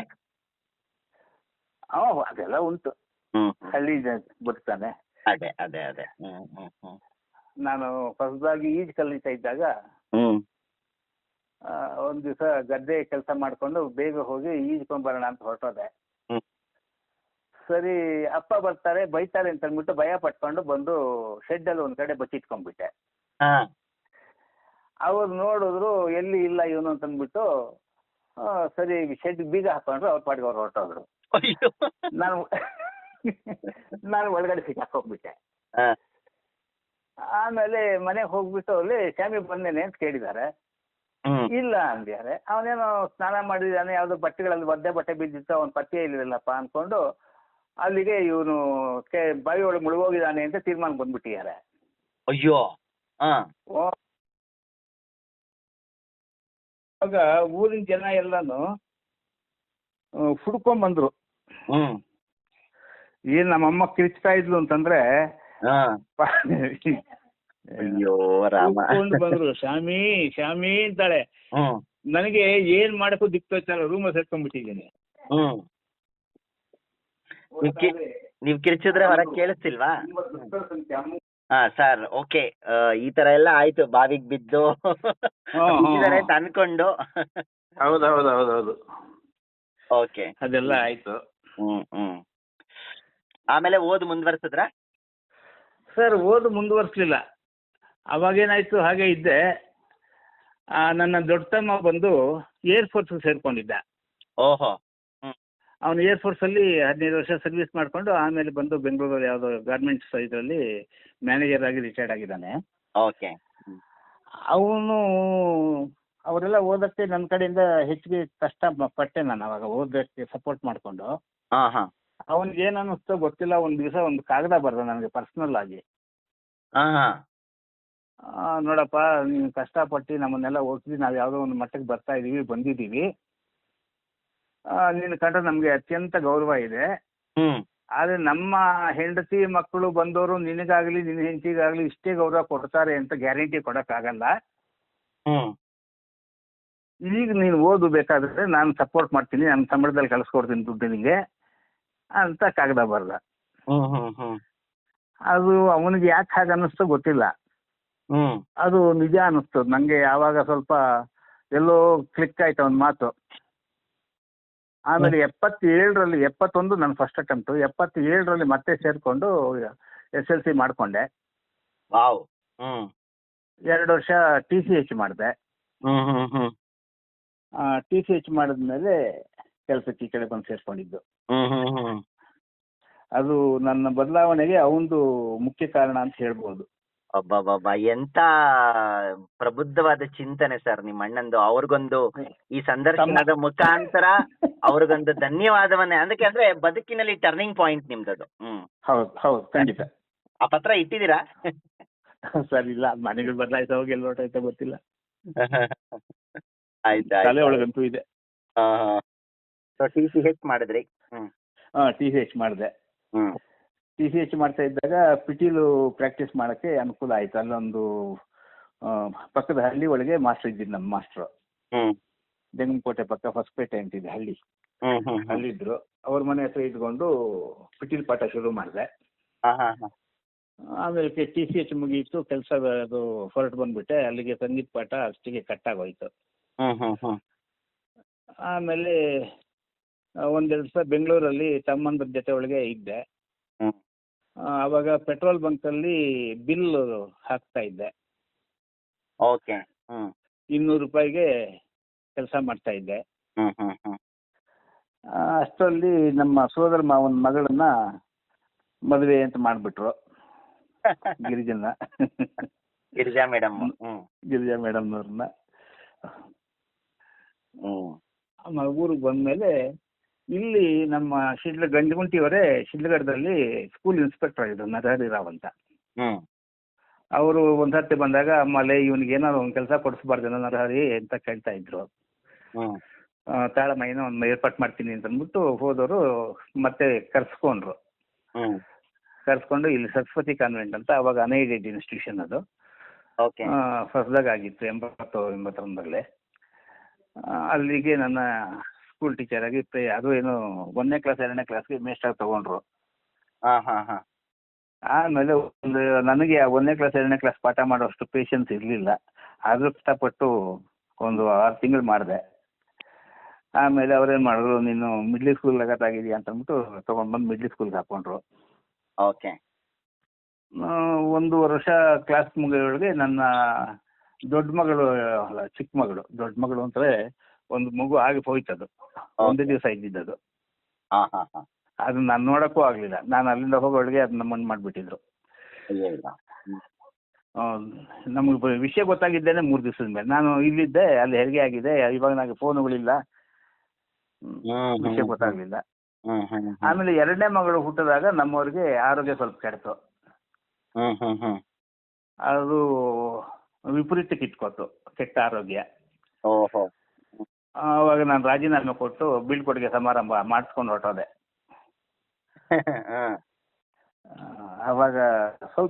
ಆವಾಗ ಪ್ರಾರಂಭ ಆಯಿತು ಸ್ವಲ್ಪ ಕಷ್ಟದ ಕಾಲ ಅಂತ. ಅದು ತುಂಬಾನೇ ಕೆಲಸ ಕೊಡ್ತು ನನಗೆ ಜೀವನದಲ್ಲಿ. ಮಾರ್ಪಾಡ್ಗೆ ಶಾಂತತೆ ಬೆಳೆಸಿದ್ದದು. ಅದಕ್ಕೆ ಮುಂಚೆ ಶಾಂತ ಇರಲಿಲ್ಲ. ಮಾತಾಡಿದ್ರೆ ನೀನು ಅಂದ್ರೆ ನಿಮ್ಮಪ್ಪ ಅನ್ನೋ ಮಟ್ಟದಲ್ಲೇ ಇದ್ದೆ. ಈ ಪೆಟ್ಟುಗಳು ದೇವ್ರು ನಮ್ಗೆ ಬುದ್ಧಿ ಕೆಲಸಕ್ಕೆ ಪೆಟ್ಟು ಕೊಟ್ಟನ ಏನೋ ಗೊತ್ತಿಲ್ಲ, ಹಾಗಾಯ್ತು. ಆಮೇಲೆ 85ರಲ್ಲಿ ಮತ್ತೆ ಯಾಕೋ ಕೆಲಸ ಇತ್ತು ಅಂತ ಬಂದಾಗ ನರಸಿಂಹಮೂರ್ತಿಗಳು ಮನೆ ಕರ್ಕೊಂಡೋಗಿ ತಿಂಡಿ ಕಾಫಿ ಕೊಟ್ಟು, ನಮ್ಮ ಸೆಕ್ರೆಟರಿಗಳು, ಬ್ರಾಹ್ಮಣರು ಹಳ್ಳಿಗಳಲ್ಲಿ ಬದುಕೋದು ಕಷ್ಟ ಇದೆ, ಬಂದು ಬಿಡು ಪರ್ಮನೆಂಟ್ ಮಾಡಿಸ್ಕೊಡ್ತೀನಿ, ಅನುದಾನಕ್ಕೆ ಒಳಪಟ್ಟಿದೆ ನಮ್ಮ ಸ್ಕೂಲಿಗ ಅಂತ ಹೇಳಿದ್ರು. ಆಯ್ತು, ಹೇಗಾದ್ರೂ ಆಗ್ಲಿ ಅಮ್ಮ ಅಪ್ಪನ ಕೇಳ್ಕೊಂಡ್ ಬರ್ತೀನಿ ಅಂತ ಊರಿಗೆ ಹೋದೆ. ಅದ್ರ ಮಾರನೇ ದಿವಸ ಇಲ್ಲಿಂದ 2 ಮೇಸ್ಟ್ರನ್ನ ಕಳಿಸಿದ್ರು. ಅವನು ಹೇಗಿದ್ರೆ ಹಾಗೆ ಎತ್ತಾಕೊಂಡ್ಬಂದ್ಬಿಡಿ, ಬಿಡಬೇಡಿ ಅವನನ್ನ ಅಂತ. ಅದು ಏನ್ ಋಣೋ ಗೊತ್ತಿಲ್ಲ ನಂಗೆ. ಮಾಸ್ಟರ್ಗಳು ಬಂದು ಕರ್ಕೊಂಡ್ಬಂದ್ರು, ಇಲ್ಲೇ ಅಪಾಯಿಂಟ್ ಮಾಡ್ಕೊಂಡ್ರು. 31 ವರ್ಷ ಸೇವೆ ಮಾಡಿದೆ. ಒಂದೇ ಸ್ಕೂಲು. ಎಲ್ಲಿ? ಶಿಡ್ಲಘಟ್ಟದಲ್ಲೇನಾ? ಶಿಡ್ಲಘಟ್ಟದಲ್ಲಿ. Okay okay. ನಮ್ದು ಸುಮಾರು 3,000 ಜನ ಮಕ್ಕಳಿದ್ರು ಸರ್ ನಮ್ಮಲ್ಲಿ. ಅಷ್ಟು ದೊಡ್ಡ ಸ್ಕೂಲ್ ಅದು. Nursery, middle school, primary school, Kannada English 2 ಬೇರೆ ಬೇರೆ, ಹೈಸ್ಕೂಲು, ನರ್ಸರಿ ಟ್ರೈನಿಂಗ್ ಕ್ಲಾಸಸ್ ಎಲ್ಲ ಮಾಡಿ, ಹಿಂದಿದು ಇಷ್ಟು ಇತ್ತು. ಹಾಗಾಗಿ ತುಂಬಾ ಜನ ಇದ್ರು. ಮೇಷ್ಟ್ರುಗಳೇ ಸುಮಾರು ಒಂದು 120-130 ಜನ ಮೇಷ್ಟ್ರುಗಳು ಇದ್ವು. ಹೇಳಿ ಒಂದೆರಡು ಮರೆಯಲಾಗದ ಅನುಭವ ಮಾಸ್ತರರಾಗಿ. ಮಾಸ್ತರರಾಗಿ ಸುಮಾರಷ್ಟು ಕಾಂಪಿಟೇಷನ್ಗೆ ಹೋಗ್ತಾ ಇದ್ದೆ. ಆ ಕಾಂಪಿಟೇಷನ್ಗೆ ಹೋದಾಗ ಸ್ಥಳದಲ್ಲಿ ಪೀಠೋಪಕರಣ ಪಾಠೋಪಕರಣಗಳನ್ನ ಮಾಡೋದ್ರ ಬಗ್ಗೆ ನನಗೆ ಸುಮಾರು ಸರ್ತಿ ಪ್ರೈಸಸ್ ಬಂದಿದೆ. ಆಮೇಲೆ ಸ್ಪೋರ್ಟ್ಸ್ ಅಲ್ಲಿ ಕಬಡ್ಡಿ ವಿಶೇಷವಾಗಿ ನನಗೆ ಆಸಕ್ತಿ ಇತ್ತು. ಊರಲ್ಲಿದ್ದಾಗಲೂ ಕಬಡ್ಡಿ ಆಡ್ತಾ ಇದ್ದೆ. ಊರಲ್ಲಿದ್ದಾಗಲೂ ಊರಿನ ಜನನ ಹಾಕೊಂಡು ಕಬಡ್ಡಿ ಆಡ್ತಾ ಇದ್ದೆ. ಒಂದು ಮರೆಯಲಾಗದ ಇದೇನು ಅಂತಂದ್ರೆ, ಸಾಯಂಕಾಲ 6:30-7 ಗಂಟೆಗೆ ಬಂದ್ಬಿಟ್ಟು ದನಗಳಿಗೆ ಕಟ್ಟಾಕ್ಬಿಟ್ಟು ಊಟ ಮಾಡ್ಕೊಂಡು ಹೊಟ್ಟೋಗ್ಬಿಟ್ಟೆ. ಆಟ ಆಡ್ತಾ ಇದ್ದೆ. ಯಾಕೋ ಅನುಮಾನ ಬಂತು, ಇವತ್ತೇನೋ ಮನ್ಸಿಗೆ ಬೇಜಾರಾಗ್ತಾ ಇದೆ, ಮನೆಗೆ ಅಮ್ಮ ಬೈತಾರ ಅಂತಂದ್ಬಿಟ್ಟು ಆಟ ಬಿಟ್ಬಿಟ್ಟು ಹೊರಟು ಬಂದ್ಬಿಟ್ಟೆ. 8:15 ಮನೆ ಬಾಲಾಕ್ಬಿಟ್ಟಿದ್ದಾರೆ. ಯಾರು ಉಸಿರೇ ಬಿಡ್ತಾ ಇಲ್ಲ. ನಂಗೆ ಮದುವೆ ಆಗಿತ್ತು ಅಷ್ಟೊತ್ತಿಗೆ. ಯಾರು ಉಸಿರೇ ಬಿಡ್ತಾ ಇಲ್ಲ. ಆಮೇಲೆ ಅಮ್ಮ ಹೇಳಿದ್ರು, ಬೋಳಿ ಮಗನೇ, ವಯಸ್ಸು ಎಷ್ಟು ನಿಂಗೆ, ಆಟ ಆಡ್ಕೊಂಡು ಹೋಗಿ ಬಿದ್ದಿದೀಯಾ, ಮಾಳಿಗೆ ಮೇಲೆ ಚಾಪೆ ಬಿಸಾಕಿದ್ದೀನಿ, ಮಲಕ್ಕೋ ಹೋಗು, ಬೆಳಿಗ್ಗೆ ಇಲ್ಲನ್ನ ಹಾಗೆ ಹಾಳಾಗಿ ಹೋಗು ಅಂತ.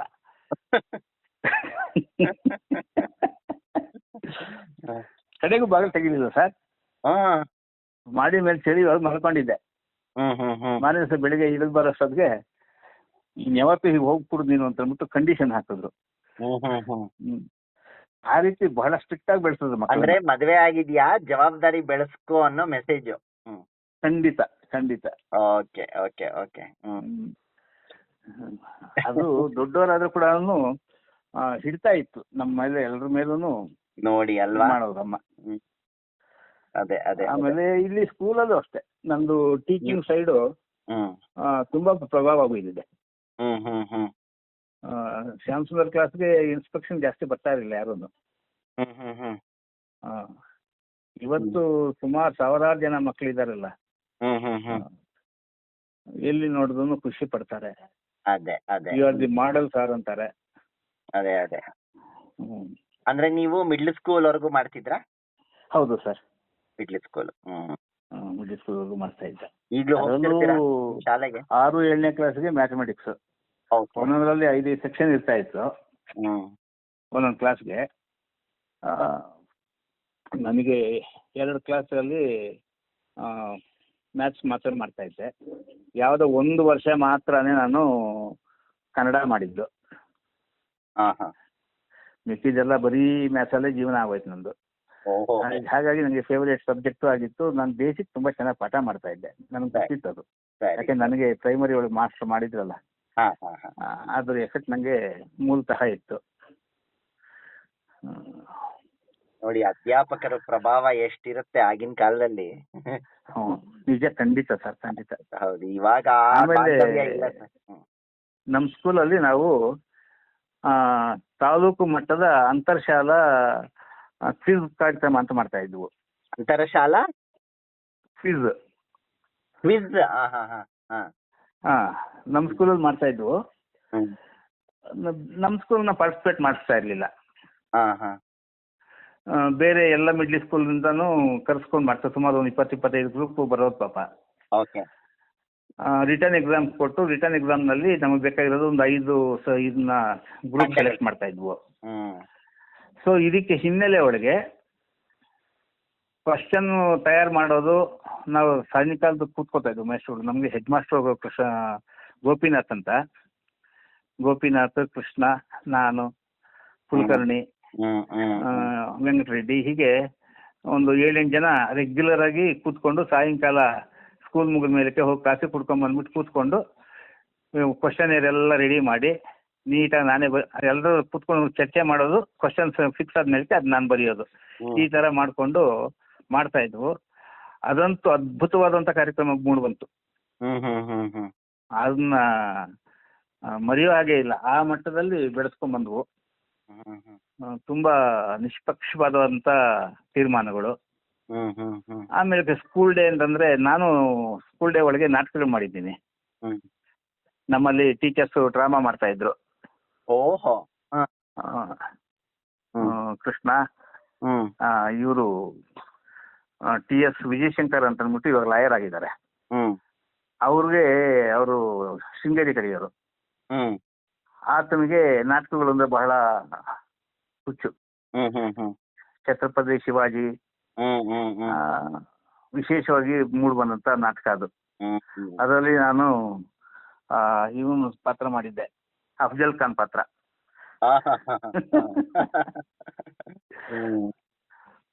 ಅದೊಂದು ಕಾಲ ತುಂಬಾ ಚೆನ್ನಾಗಿ ಬಂತು.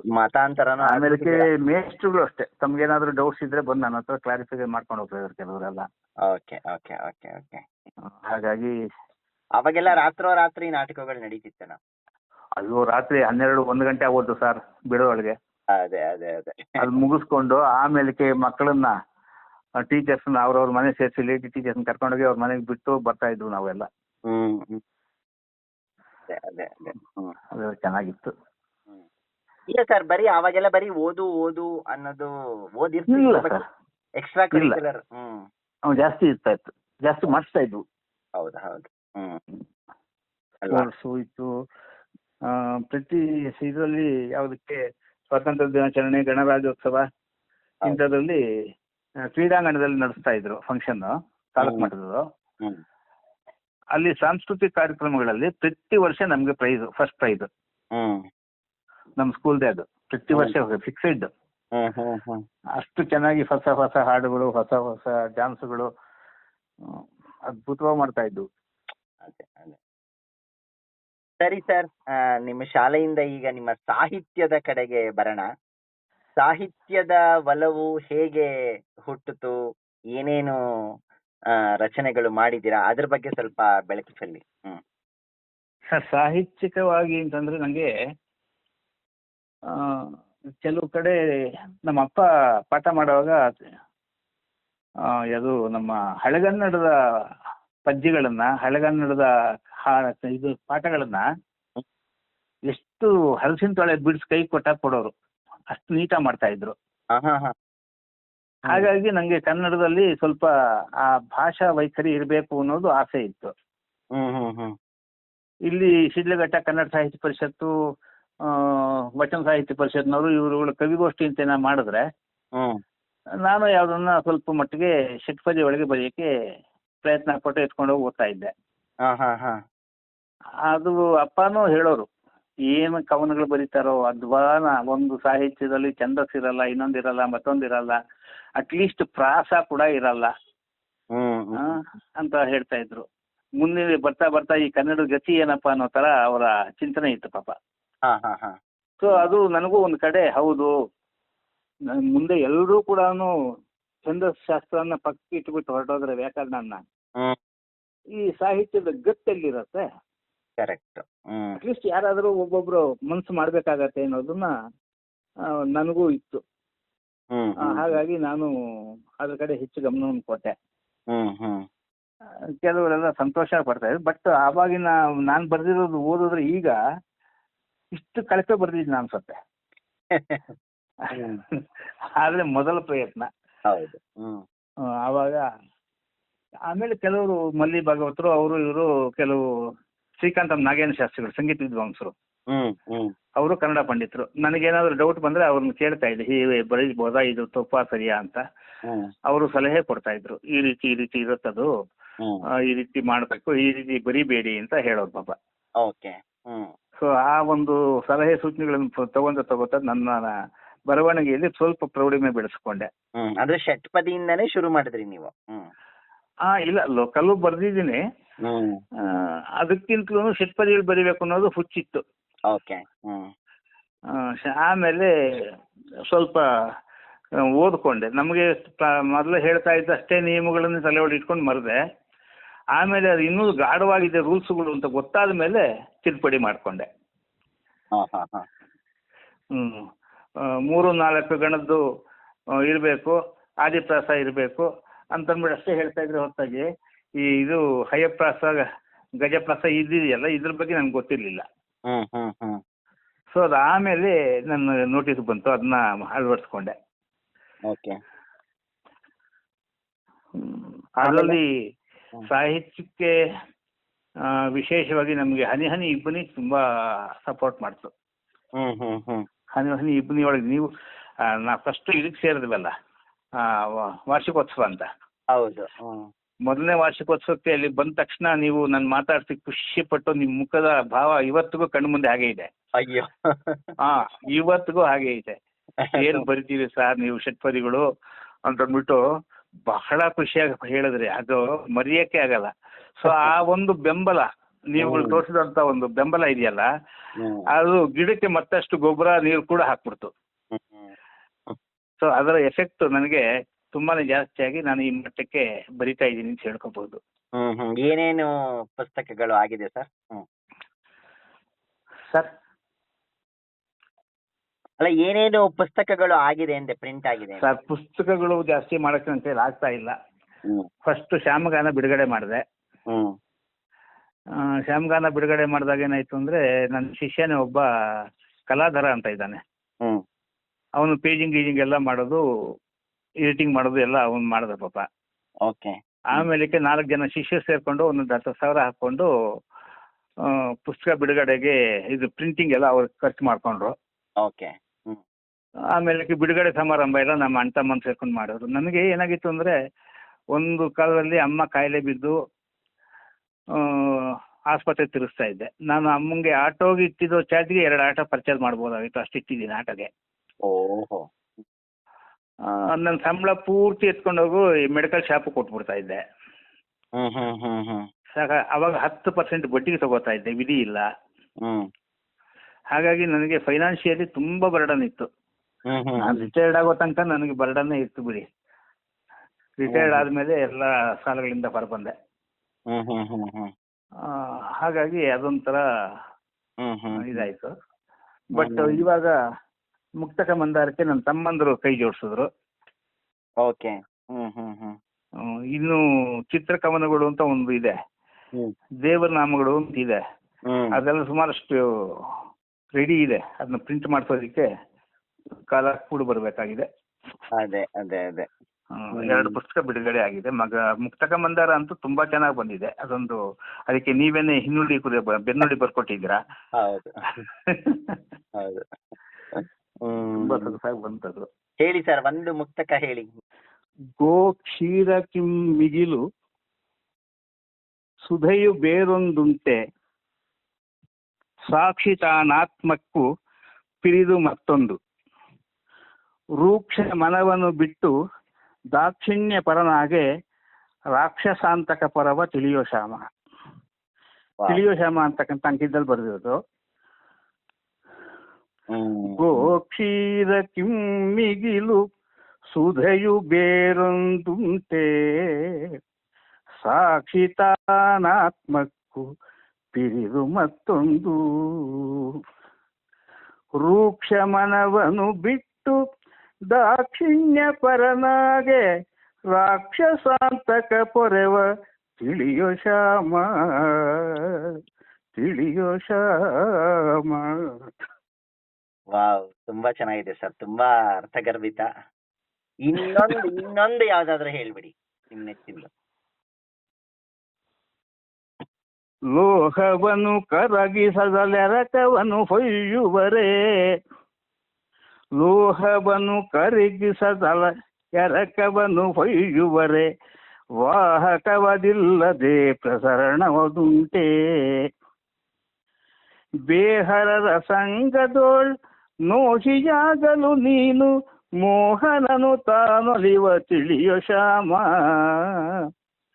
ಲೋಹವನ್ನು ಕರಗಿಸದಲೆರಕವನ್ನು ಹೊಯ್ಯುವರೆ, ವಾಹಕವದಿಲ್ಲದೆ ಪ್ರಸರಣವದುಂಟೆ, ಬೇಹರರ ಸಂಗದೋಳ್ ನೋಹಿಯಾಗಲು ನೀನು, ಮೋಹನನು ತಾನೊಲಿವ ತಿಳಿಯೋ ಶ್ಯಾಮ. ಎಷ್ಟು ಸೊಗಸಾಗಿದೆ ಸರ್ ಇದು. ಇನ್ನು ಪಿಟೀಲ್ ಜೊತೆಗೆ ಹೇಳಿದ್ರೆ ಇನ್ನೂ ಚೆನ್ನಾಗಿರುತ್ತೇನೋ. ದೇವತಾ ಸ್ತುತಿಗಳಲ್ಲಿ ತುಂಬಾ ಚೆನ್ನಾಗಿ ಬಂದಿದೆ. ಹೌದು ಹೌದು. ಅಂದ್ರೆ ನಿಮ್ಗೆ ಮೊದ್ಲಿಂದನೂ ಸ್ವಲ್ಪ ಆಧ್ಯಾತ್ಮಿಕದ ಕಡೆ ಒಲವೇನೆ, ಹೀಗಾಗಿ ಆ ತರದ ಮುಕ್ತಕಗಳು ಅಂದ್ರೆ ಸ್ವಲ್ಪ ಆಧ್ಯಾತ್ಮಿಕದ ಅದೊಂದು ಟಚ್ ಇರಲೇಬೇಕು. ಯಾಕಂದ್ರೆ ಅಮ್ಮ ಹುಡುಗರನ್ನೆಲ್ಲ ಕೂಡ್ಸ್ಕೊಂಡು ಕಥೆಗಳು ಹೇಳೋರು. ಕೈ ತುತ್ತು ಊಟ ಹಾಕುವಾಗ ಸಣ್ಣ ಸಣ್ಣ ಸಣ್ಣ ಸಣ್ಣ ಕಥೆಗಳನ್ನ ಹೇಳೋರು. ಅಪ್ಪ ಅಂತೂ ಮಹಾಭಾರತ ರಾಮಾಯಣ ಓದ್ಕೊಂಡು ಅದಕ್ಕೆ ವ್ಯಾಖ್ಯಾನ ಮಾಡುವಾಗ ವಿಶೇಷವಾದಂತ ಭಾವಪೂರ್ವಕವಾಗಿ ಹೇಳ್ತಾ ಇದ್ರು. ಅದೇ. ಆಮೇಲೆ ನಾನು ಉಪಾಧ್ಯಾಯನಾಗಿದ್ದಾಗ ತುಂಬಾ ಹರಿಕಥೆಗಳಿಗೆ ಪಿಟೀಲ್ ವಾದನ ನುಡ್ಸಕ್ ಹೋಗ್ತಾ ಇದ್ದೆ. ಪಿಟೀಲ್ ಸರ್ಕಾರ ಸುಮಾರು ಒಂದು 1500ಕ್ಕೂ ಮೇಲ್ಪಟ್ಟು ಕಥೆಗಳು ನುಡ್ಸಿದ್ದೀನಿ. ಬೇಕಾದಷ್ಟು ಹರಿಕಥೆಗಳಿಗೆ. ಅದು ಏನು ವಾರಕ್ಕೆ 2, 3, 4 ಇದ್ಬಿಡೋದು. ಹೋಗಿ ರಾತ್ರಿ ಎಲ್ಲ ಕತೆ ಮುಗಿಸ್ಕೊಂಡು ಬೆಳಗಿನ ಜಾವ ಬಸ್ಸಲ್ಲಿ ಬರ್ತಾ ನಿದ್ದೆ ಮಾಡ್ಕೊಂಡು ಬಂದು ತಿರ್ಗಾ ಮತ್ತೆ ಸ್ಕೂಲ್ ಡ್ಯೂಟಿ ಮುಗಿಸ್ಕೊಂಡು ಮತ್ತೆ ರಾತ್ರಿಗೆ ಹರಕತೆ ಹೋಗ್ತಾ ಇದ್ದೆ. ಆ ರೀತಿ ಎಲ್ಲ ನಡೀತಾ ಇತ್ತು. ಹಾಗಾಗಿ ಸ್ವಲ್ಪ ಆಧ್ಯಾತ್ಮಿಕ ಚಿಂತನೆ ಮೂಲತಃನೇ ಇತ್ತು. ಅದು ಇನ್ನು ಸ್ವಲ್ಪ ಬೇರೂರ್ತು. ಈಗ ಹರಿಕತೆಗಳು ನಡೆಯುತ್ತೆ ಸರ್ ಆ ಕಡೆ ಎಲ್ಲ? ಸರ್ ಈಗಲೂ ಮಾಡ್ತಾರೆ, ಕಡಿಮೆ. ಈಗಲೂ ಕರೀತಾರೆ. ನಾನು ರಾತ್ರಿ ಹೊತ್ತು ನಿದ್ದೆ ಕೆಡಕ್ಕೂ ಆಗಲ್ಲ ಅಂತ ಬಿಟ್ಬಿಟ್ಟೆ. ಅದೇ ಅದೇ. ಇದು ಪಿಟೀಲು ಹೇಗೆ ಶುರು ಮಾಡಿದ್ರಿ ಅಂತ ಹೇಳಿದ್ರಿ. ಆ ತರದ್ದು ಪಿಟೀಲಿಂದ ನಿಮ್ಮ ಮೇಲೆ ಆಗಿರ್ತಕ್ಕಂತ ಪ್ರಭಾವ, ಯಾಕೆಂದ್ರೆ ಯಾವುದೇ ಕಲೆ ಕಲಿಯೋದು ಅದು ಎಲ್ರಿಗೂ ಬರಲ್ಲ, ಸಿದ್ಧಿಸ್ಬೇಕದು. ಪಿಟೀಲ್ ನೀವು ಕಲ್ತ್ರಿ ಅಂತ ನಿಮಗ್ ಬರ್ಲಿಲ್ಲ, ಅದಕ್ಕೊಂದು ಸಾಧನೆ ಬೇಕು. ಹೇಗೆ ನಿಮ್ಮ ಜೀವನದ ಮೇಲೆ ಅದು ಪ್ರಭಾವ ಬೀರಿದೆ ಅಂತ ಒಂದೆರಡು ಮಾತು. ಮೊದಲಿಗೆ ನಮ್ಮ ಗುರುಗಳು ನಾರಾಯಣಾಚಾರ್ಯರಿಗೆ ನಮಸ್ಕಾರ ಹೇಳ್ಬೇಕು ನಾನು. ಯಾಕೆಂದ್ರೆ ಒಂದು ಕಾಲದಲ್ಲಿ ಅವರು ನಮ್ಮ ಮನೆಗೆ ಬಂದು ಪಾಠ ಮಾಡ್ತಾ ಇದ್ರು. 85ರಿಂದ ಆಚೆ ಮತ್ತೆ ಸಮಸ್ಯೆಗಳು ಜಾಸ್ತಿ ಆಗೋಗಿತ್ತು. ಒಂದ್ಸತಿ ಅವರಿಗೆ ಬಸ್ ಚಾರ್ಜ್ ಕೊಡಕ್ಕೂ ಇಲ್ಲದೆ ಇರೋಂಥ ಸಂದರ್ಭದಲ್ಲಿ ನಮಸ್ಕಾರ ಮಾಡಿ, ಸರ್ ನನಗೆ ಪಿಟೀಲ್ ಬರಲ್ಲ, ನಂಗೆ ಋಣ ಇಲ್ಲ, ನಿಮಗೆ ಬಂದರೆ ಫೀಸ್ ಕೊಡೋದಲ್ಲ ಅಟ್ಲೀಸ್ಟ್ ಬಸ್ ಚಾರ್ಜ್ ಕೊಡೋಕ್ಕೂ ನಂಗೆ ಯೋಗ್ಯತೆ ಇಲ್ಲದೆ ಆಗೋಗಿದೆ, ದಯವಿಟ್ಟು ಬಿಟ್ಟುಬಿಡಿ ಸರ್, ನಂಗೆ ಪಾಠ ಬೇಡ ಅಂದೆ. ಸರೆಂಡ್ರ್ ಒಬ್ಬ ಕಣ್ಣಲ್ಲಿ ನೀರು ಬಂದ್ಬಿಡ್ತು, ಇಷ್ಟು ಕಷ್ಟ ಹೇಳ್ಕೊಬೇಕಾಗಿತ್ತಲ್ಲ ಅಂತ. ಅವ್ರು ಹೇಳಿದ್ರು, ನಾನು ನಿನ್ನ ಫೀಸು ಕೇಳಲ್ಲ, ಬಸ್ ಚಾರ್ಜು ಕೇಳಲ್ಲ, ನೀನು ಯಾಕೆ ತಲೆ ಕೆಡ್ಸ್ಕೊತೀಯ, ನಿನ್ನ ಪಾಡು ನೀ ಕಲ್ತ್ಕೋ ಅಂತ ಹಠ ಮಾಡಿ ಬಂದು ಪಾಠ ಮಾಡಿದಂಥವ್ರು ಅವರು. ಆ ಗುರುಗಳ ಹಠದಿಂದ ನಾನು ಒಂದಷ್ಟು ಕಲ್ತ್ಕೊಂಡೆ ಅಂತ ಹೇಳಿದ್ರೆ ತಪ್ಪಾಗಲಾರದು. ಅವ್ರದ್ದು ಪೂರ್ಣ ಆಶೀರ್ವಾದ ಇದೆ ಸರ್. ನಮ್ ಕಡೆಯಿಂದ ನುಡಿತೋರಣದ ಕಡೆಯಿಂದನೂ ಅವ್ರಿಗೊಂದು ನಮಸ್ಕಾರ. ಅಲ್ಲ ಸರ್, ನಿಜವಲ್ಲ ನನಗೆ ಒಂಥರ ಆಗ್ತಿದೆ, ಅಂದ್ರೆ ಎಂತೆಂತ ಅಧ್ಯಾಪಕರಿದ್ರು ಅವಾಗ. ಅಧ್ಯಾಪಕರಿಗಿಂತ ಮಾನವೀಯತೆ ಇರೋರು ನೋಡಿ. ತುಂಬಾ ತುಂಬಾ ಅಲ್ವಾ? ಇವಾಗ ಮೊದ್ಲು ದುಡ್ಡಿಡು ಆಮೇಲೆ ಮಿಕ್ಕಿದ್ದು ಅನ್ನೋ ಕಾಲ ಇವಾಗ ಕಾಲ ಇದೆ, ನಿಜ. ಅಲ್ವಾ? ನಿಜಕ್ಕೂ ಶ್ರೇಷ್ಠವಾದಂತ ಇವರೆಲ್ಲ ಒಂಥರ ಬೆಳಗಿನ ಜಾವ ನೆನೆಸ್ಕೊಳ್ಳೋ. ಹೌದು, ಖಂಡಿತ. ಆಮೇಲೆ ನಾನು ಒಂದಷ್ಟು ಅಭ್ಯಾಸ ಮಾಡಿಕೊಂಡೆ, ಹರಿಕತೆಗಳಿಗೆ ಹೋಗಿ ಶುರು ಮಾಡಿದೆ. ಅದು ನನಗೆ ಒಂದು ಅದಕ್ಕೆಂತೀವಿ ಆರ್ಥಿಕ ಪಾರಮಾರ್ಥಿಕ ಎರಡು ಕಡೆಯಿಂದ ಲಾಭ ಆಗ್ತದೆ ನನಗೆ. ರಾತ್ರಿ ಎಲ್ಲ ರಾಮಕೃಷ್ಣ ಅಂತೀವಿ, ಏನೋ ರಾಮನ ಭಜನೆ ಮಾಡ್ಕೋತೀವಿ, ಹಾಗೆ ಸೇವೆ ಅದು ಪರಮಾತ್ಮಕ ಇದಕ್ಕಾಗತ್ತೆ, ಪಾರಮಾರ್ಥಿಕ ಆಯಿತು. ಬೆಳಗಾಗಿ ಎದ್ದು ಒಂದು 35 ರೂಪಾಯಿ 40 ರೂಪಾಯಿ ಕೊನೆ ಒಳಗೆ 250 300 ಬಂತು. ಆಮೇಲೆ 1000 ತನಕನೂ ರೀಚ್ ಆಯಿತು. ಅವ್ರು ಸಂಭಾವನೆ ಕೊಡ್ತಾ ಇದ್ದಿದ್ದು. ಬಟ್ 35 ರೂಪಾಯಿ ತರ್ತಾ ಇದ್ದ ಕಾಲದಲ್ಲಿ ನನಗೆ ಅದೇ ಒಂದ್ ಕಡೆ ಜೀವನಕ್ಕೆ ಸಪೋರ್ಟ್ ಆಗಿತ್ತು ಅಂತ ಹೇಳ್ಕೊಂಡು ತಪ್ಪೇನಾಗ್ಲಾರ್ದು. ಖಂಡಿತ. ಅವಾಗ 1 ರೂಪಾಯಿ ಅಕ್ಕಿ ಇತ್ತೇನೋ. ಆಮೇಲೆ ಈ ಸಂಗೀತ ನಮ್ಮ ಮನೆಗೆ ಏನಾಗಿದೆ, ವಂಶ ಪಾರಂಪರ್ಯ ಬಂದಿದೆ. ನಮ್ಮ ಮುತ್ತಾತಂದ್ರು 5 ಜನ ಇದ್ರಂತೆ. 5 ಜನವೂ ಹರಿಕತೆ ಒಬ್ಬನು, ಮೃದಂಗ ಒಬ್ಬನು, ಪಿಟೀಲ್ ಒಬ್ಬನು, ಹಾರ್ಮೋನಿಯಂ ಒಬ್ಬನು ಇಟ್ಕೊಂಡು ಊರಿಂದ ಊರಿಗೆ ಹೋಗ್ಬಿಟ್ಟು ಒಂದು ಸೀಸನ್ನಲ್ಲಿ ಅಕ್ಕಪಕ್ಕದ ಹಳ್ಳಿಗಳಲ್ಲೆಲ್ಲ ಹರಿಕತೆಗಳು ಮಾಡ್ಕೊಂಡ್ ಬರೋರಂತೆ. ಅವ್ರ ಪೈಕಿ ನಮ್ಮ ತಾತ ಒಬ್ಬರೇ ಗಂಡು ಮಗು, ಮಿಕ್ಕಿದೆಲ್ಲ ಹೆಣ್ಮಕ್ಳವ್ರೆ. ನಮ್ಮ ತಾತಂಗೆ ಸಂಗೀತದ್ದು ಅಷ್ಟೊಂದು ಗೊತ್ತಿರ್ಲಿಲ್ಲ ಅನ್ಸುತ್ತೆ. ಆದ್ರೂ ಕೂಡ ಅವ್ರ ಚಿಕ್ಕಪ್ಪನ ಪಿಟೀಲನ್ನ ತಗೊಂಡಿದ್ದಾರೆ. ಅವ್ರಿಗೆ ಮನೆ ಒಳಗೆ ಹಾಲು ಕಷ್ಟ ಆಗಿದೆ ಅಂತ ಹೇಳ್ಬಿಟ್ಟು ಕರಿಯೋ ಎಮ್ಮೆ ಒಂದನ್ನು ಹಿಡ್ಕೊಟ್ಟು ಪಿಟೀಲ್ ತಗೊಂಡಿದ್ದಾರೆ. ಈಗ ಅದ್ ನನ್ನ ಹತ್ರ ಇದೆ. ನಮ್ಮ ಮುತ್ತಾತನ ಕಾಲದ ಪಿಟೀಲ್ ಇದೆ. ನೋಡಿ.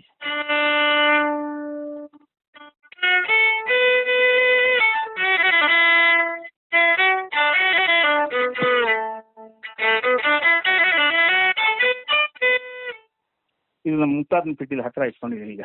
ವಾವ್ ಸರ್, ಎಷ್ಟು ಚೆನ್ನಾಗಿ ಕೇಳಿಸ್ತಾ ಇದೆ ಸರ್. ಅಯ್ಯೋ, ತುಂಬಾ ಚೆನ್ನಾಗಿದೆ. ಅದ್ರದೊಂದು ಫೋಟೋ ಕಳಿಸಿ ಸರ್ ಆಮೇಲೆ. ಕಳಿಸ್ತೀನಿ ಸರ್, ಖಂಡಿತ ಕಳಿಸ್ತೀನಿ. ಕಳಿಸಿ ಸರ್. ಇವಾಗ ಪಿಟೀಲ್ ಬಗ್ಗೆ ಮಾತಾಡ್ತಿರೋದ್ರಿಂದ ನಾನೊಂದು ಹೊಸ ಪ್ರಯೋಗ ಮಾಡೋಣ ಅಂತ ಒಂದು ಯೋಚನೆ ಟಕ್ ಅಂತ ಬಂದಿದೆ ಇವಾಗ್ಲೇನೆ. ಹೇಳಿ ಸರ್. ಸರ್, ಒಂದು ಪ್ರಯೋಗ ಮಾಡೋಣ, ನೋಡೇ ಬಿಡೋಣ. ಇವಾಗ ನಾನು ಒಂದು 2-3 ಸಂದರ್ಭಗಳನ್ನ ಕೊಡ್ತೀನಿ. ಸರಿ ಸರ್. ಅದಕ್ಕೆ ನೀವು ತಕ್ಷಣ ಒಂದು ರಾಗ ನುಡ್ಸಕ್ಕಾಗತ್ತಾ? ಹೇಳಿ ಸರ್, ನೋಡೋಣ, ಪ್ರಯತ್ನ ಪಡ್ತೀನಿ. ಪ್ರಯತ್ನ ಪಡ್ತೀರಾ ಸರ್? ಇವಾಗ ಕಾಳಿದಾಸನ ಶಕುಂತಲೆ ನಾಟಕಕ್ಕೆ ಹೋಗೋಣ. ದುಷ್ಯಂತ ಬಂದು ಅವರಿಬ್ರು ಗಾಂಧರ್ವ ವಿವಾಹ ಆಗಿ ವಾಪಸ್ ನಿನ್ನ ಬಂದು ಕರ್ಕೊಂಡು ಹೋಗ್ತೀನಿ ಅಂತ ಹೇಳಿ ದುಷ್ಯಂತ ಹೊಟ್ಟೋಗ್ತಾನೆ. ಅವಾಗ ಶಕುಂತಲೆ ದುಷ್ಯಂತ ಬರ್ತಾನೆ ಅಂತ ಆ ಕಾಡಲ್ಲಿ ಕಾಯ್ತಾ ಇದ್ದಾಳೆ. ಈ ಸಂದರ್ಭಕ್ಕೆ ಒಂದು ರಾಗ.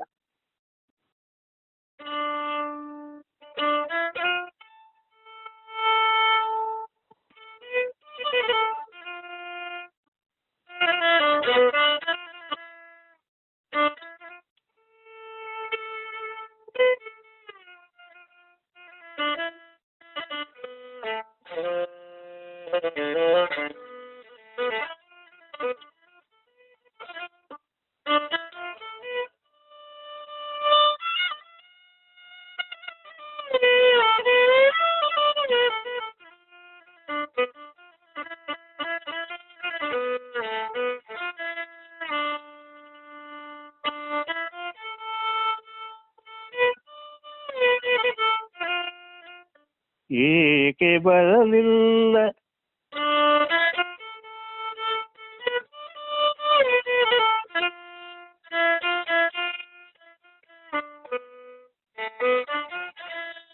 ಮರೆತು ಹೋದನೆಯನ್ನ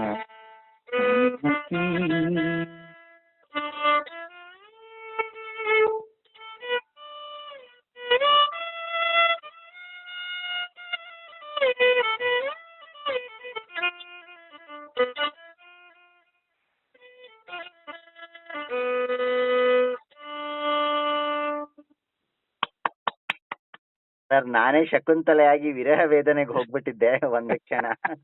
ಈಗ ಇದರ ವಿರುದ್ಧವಾದ ಒಂದು ಭಾವ ಕೊಡ್ತೀನಿ ಸರ್. ಕೃಷ್ಣ ರಾಧೆ ಒಂದು ಉದ್ಯಾನವನದಲ್ಲಿ ಕೂತ್ಕೊಂಡು ಒಂದು ಲಲಿತಪೂರ್ಣವಾದ ಲಾಲಿತ್ಯಪೂರ್ಣವಾದ ಸಂಭಾಷಣೆ ಮಾಡ್ತಾ ಇದ್ದಾರೆ. ಈ ಭಾವ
ಸರ್, ಎಂತ ಶೃಂಗಾರಪೂರ್ಣವಾದಂತ ರಾಗ ಇದು.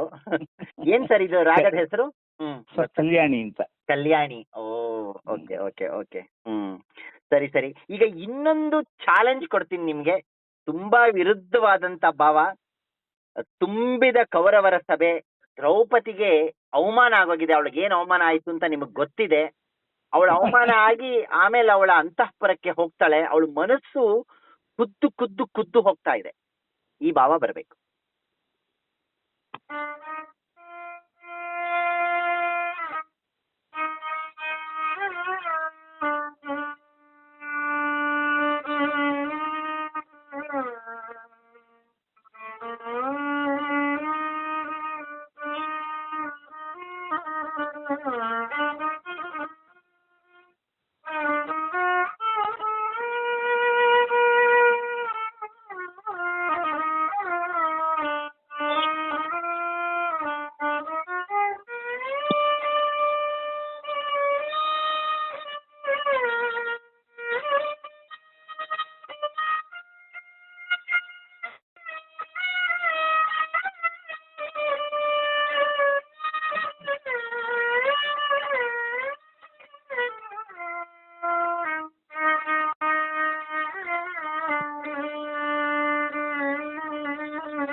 ನನಗೇಕೆ ಈ ಕರ್ಮ ಬಂದೊದಗಿಸೋ ಹರಿಗೆ,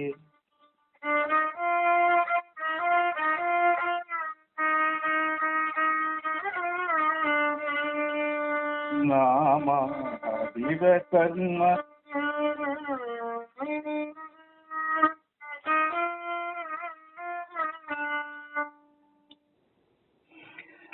ಸರ್, ಏನ್ ಹೇಳ್ಬೇಕು ಗೊತ್ತಾಗ್ತಿಲ್ಲ. 5 ಜನ ಜಗದೇಕ ವೀರರ ಹೆಂಡತಿ ಈ ರೀತಿ ಅವಮಾನಳಿತಲಾಗಿರುವಂತ ಭಾವ ನಿಜಕ್ಕೂ ಚೆನ್ನಾಗಿ ವ್ಯಕ್ತಪಡಿಸಿದ್ದೀರಾ.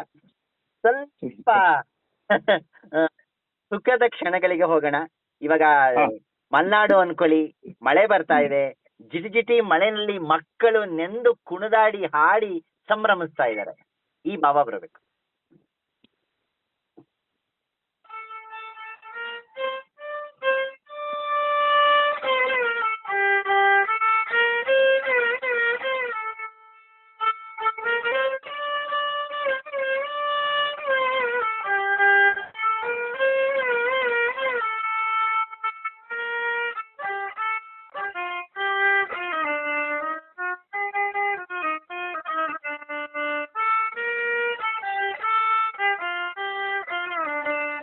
ಚೆಲ್ಲಿದರು ಮಲ್ಲಿಗೆಯ ಸರ್ ಚೆಲ್ಲಿದರು ಮಲ್ಲಿಗೆಯ ತಾನೆ.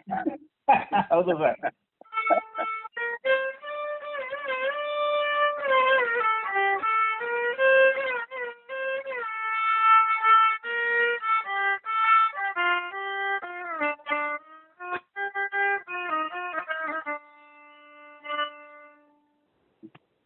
ಸರ್, ಮಲ್ಲಿಗೆಯ ಮಳೆಯನ್ನೇ ಸುರಿಸಿದಿರ ಇವತ್ತು ನಮ್ಮ ಸಂದರ್ಶನದಲ್ಲಿ.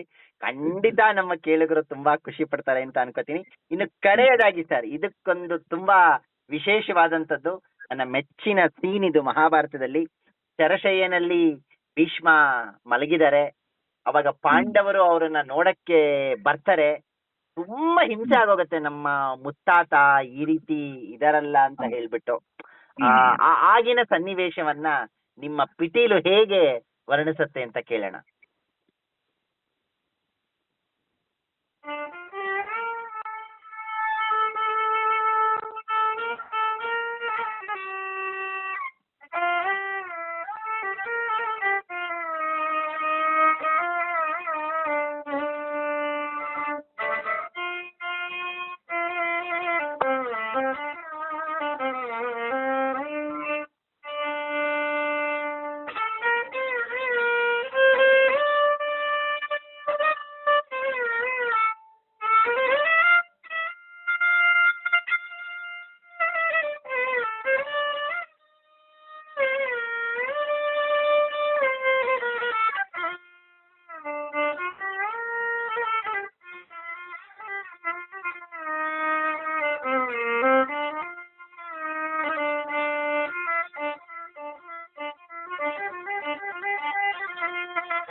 ಸರ್, ಏನ್ ಹೇಳ್ಬೇಕು ಗೊತ್ತಾಗ್ತಾ ಇಲ್ಲ, ಕುರುಕ್ಷೇತ್ರಕ್ಕೆ ಹೋಗಿ ಬಂದಾಗಾಯ್ತು.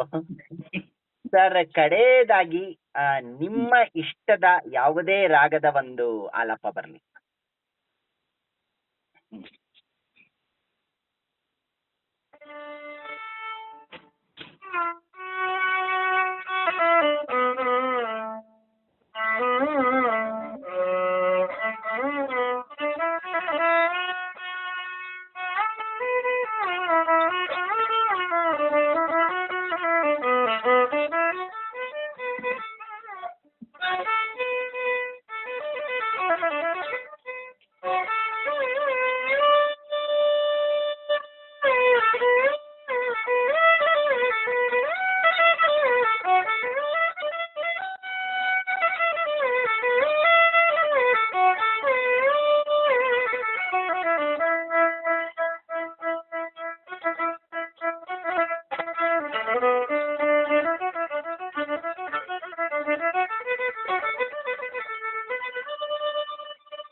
ಸರ್, ತುಂಬಾ ತುಂಬಾ ಸೊಗಸಾಗಿತ್ತು.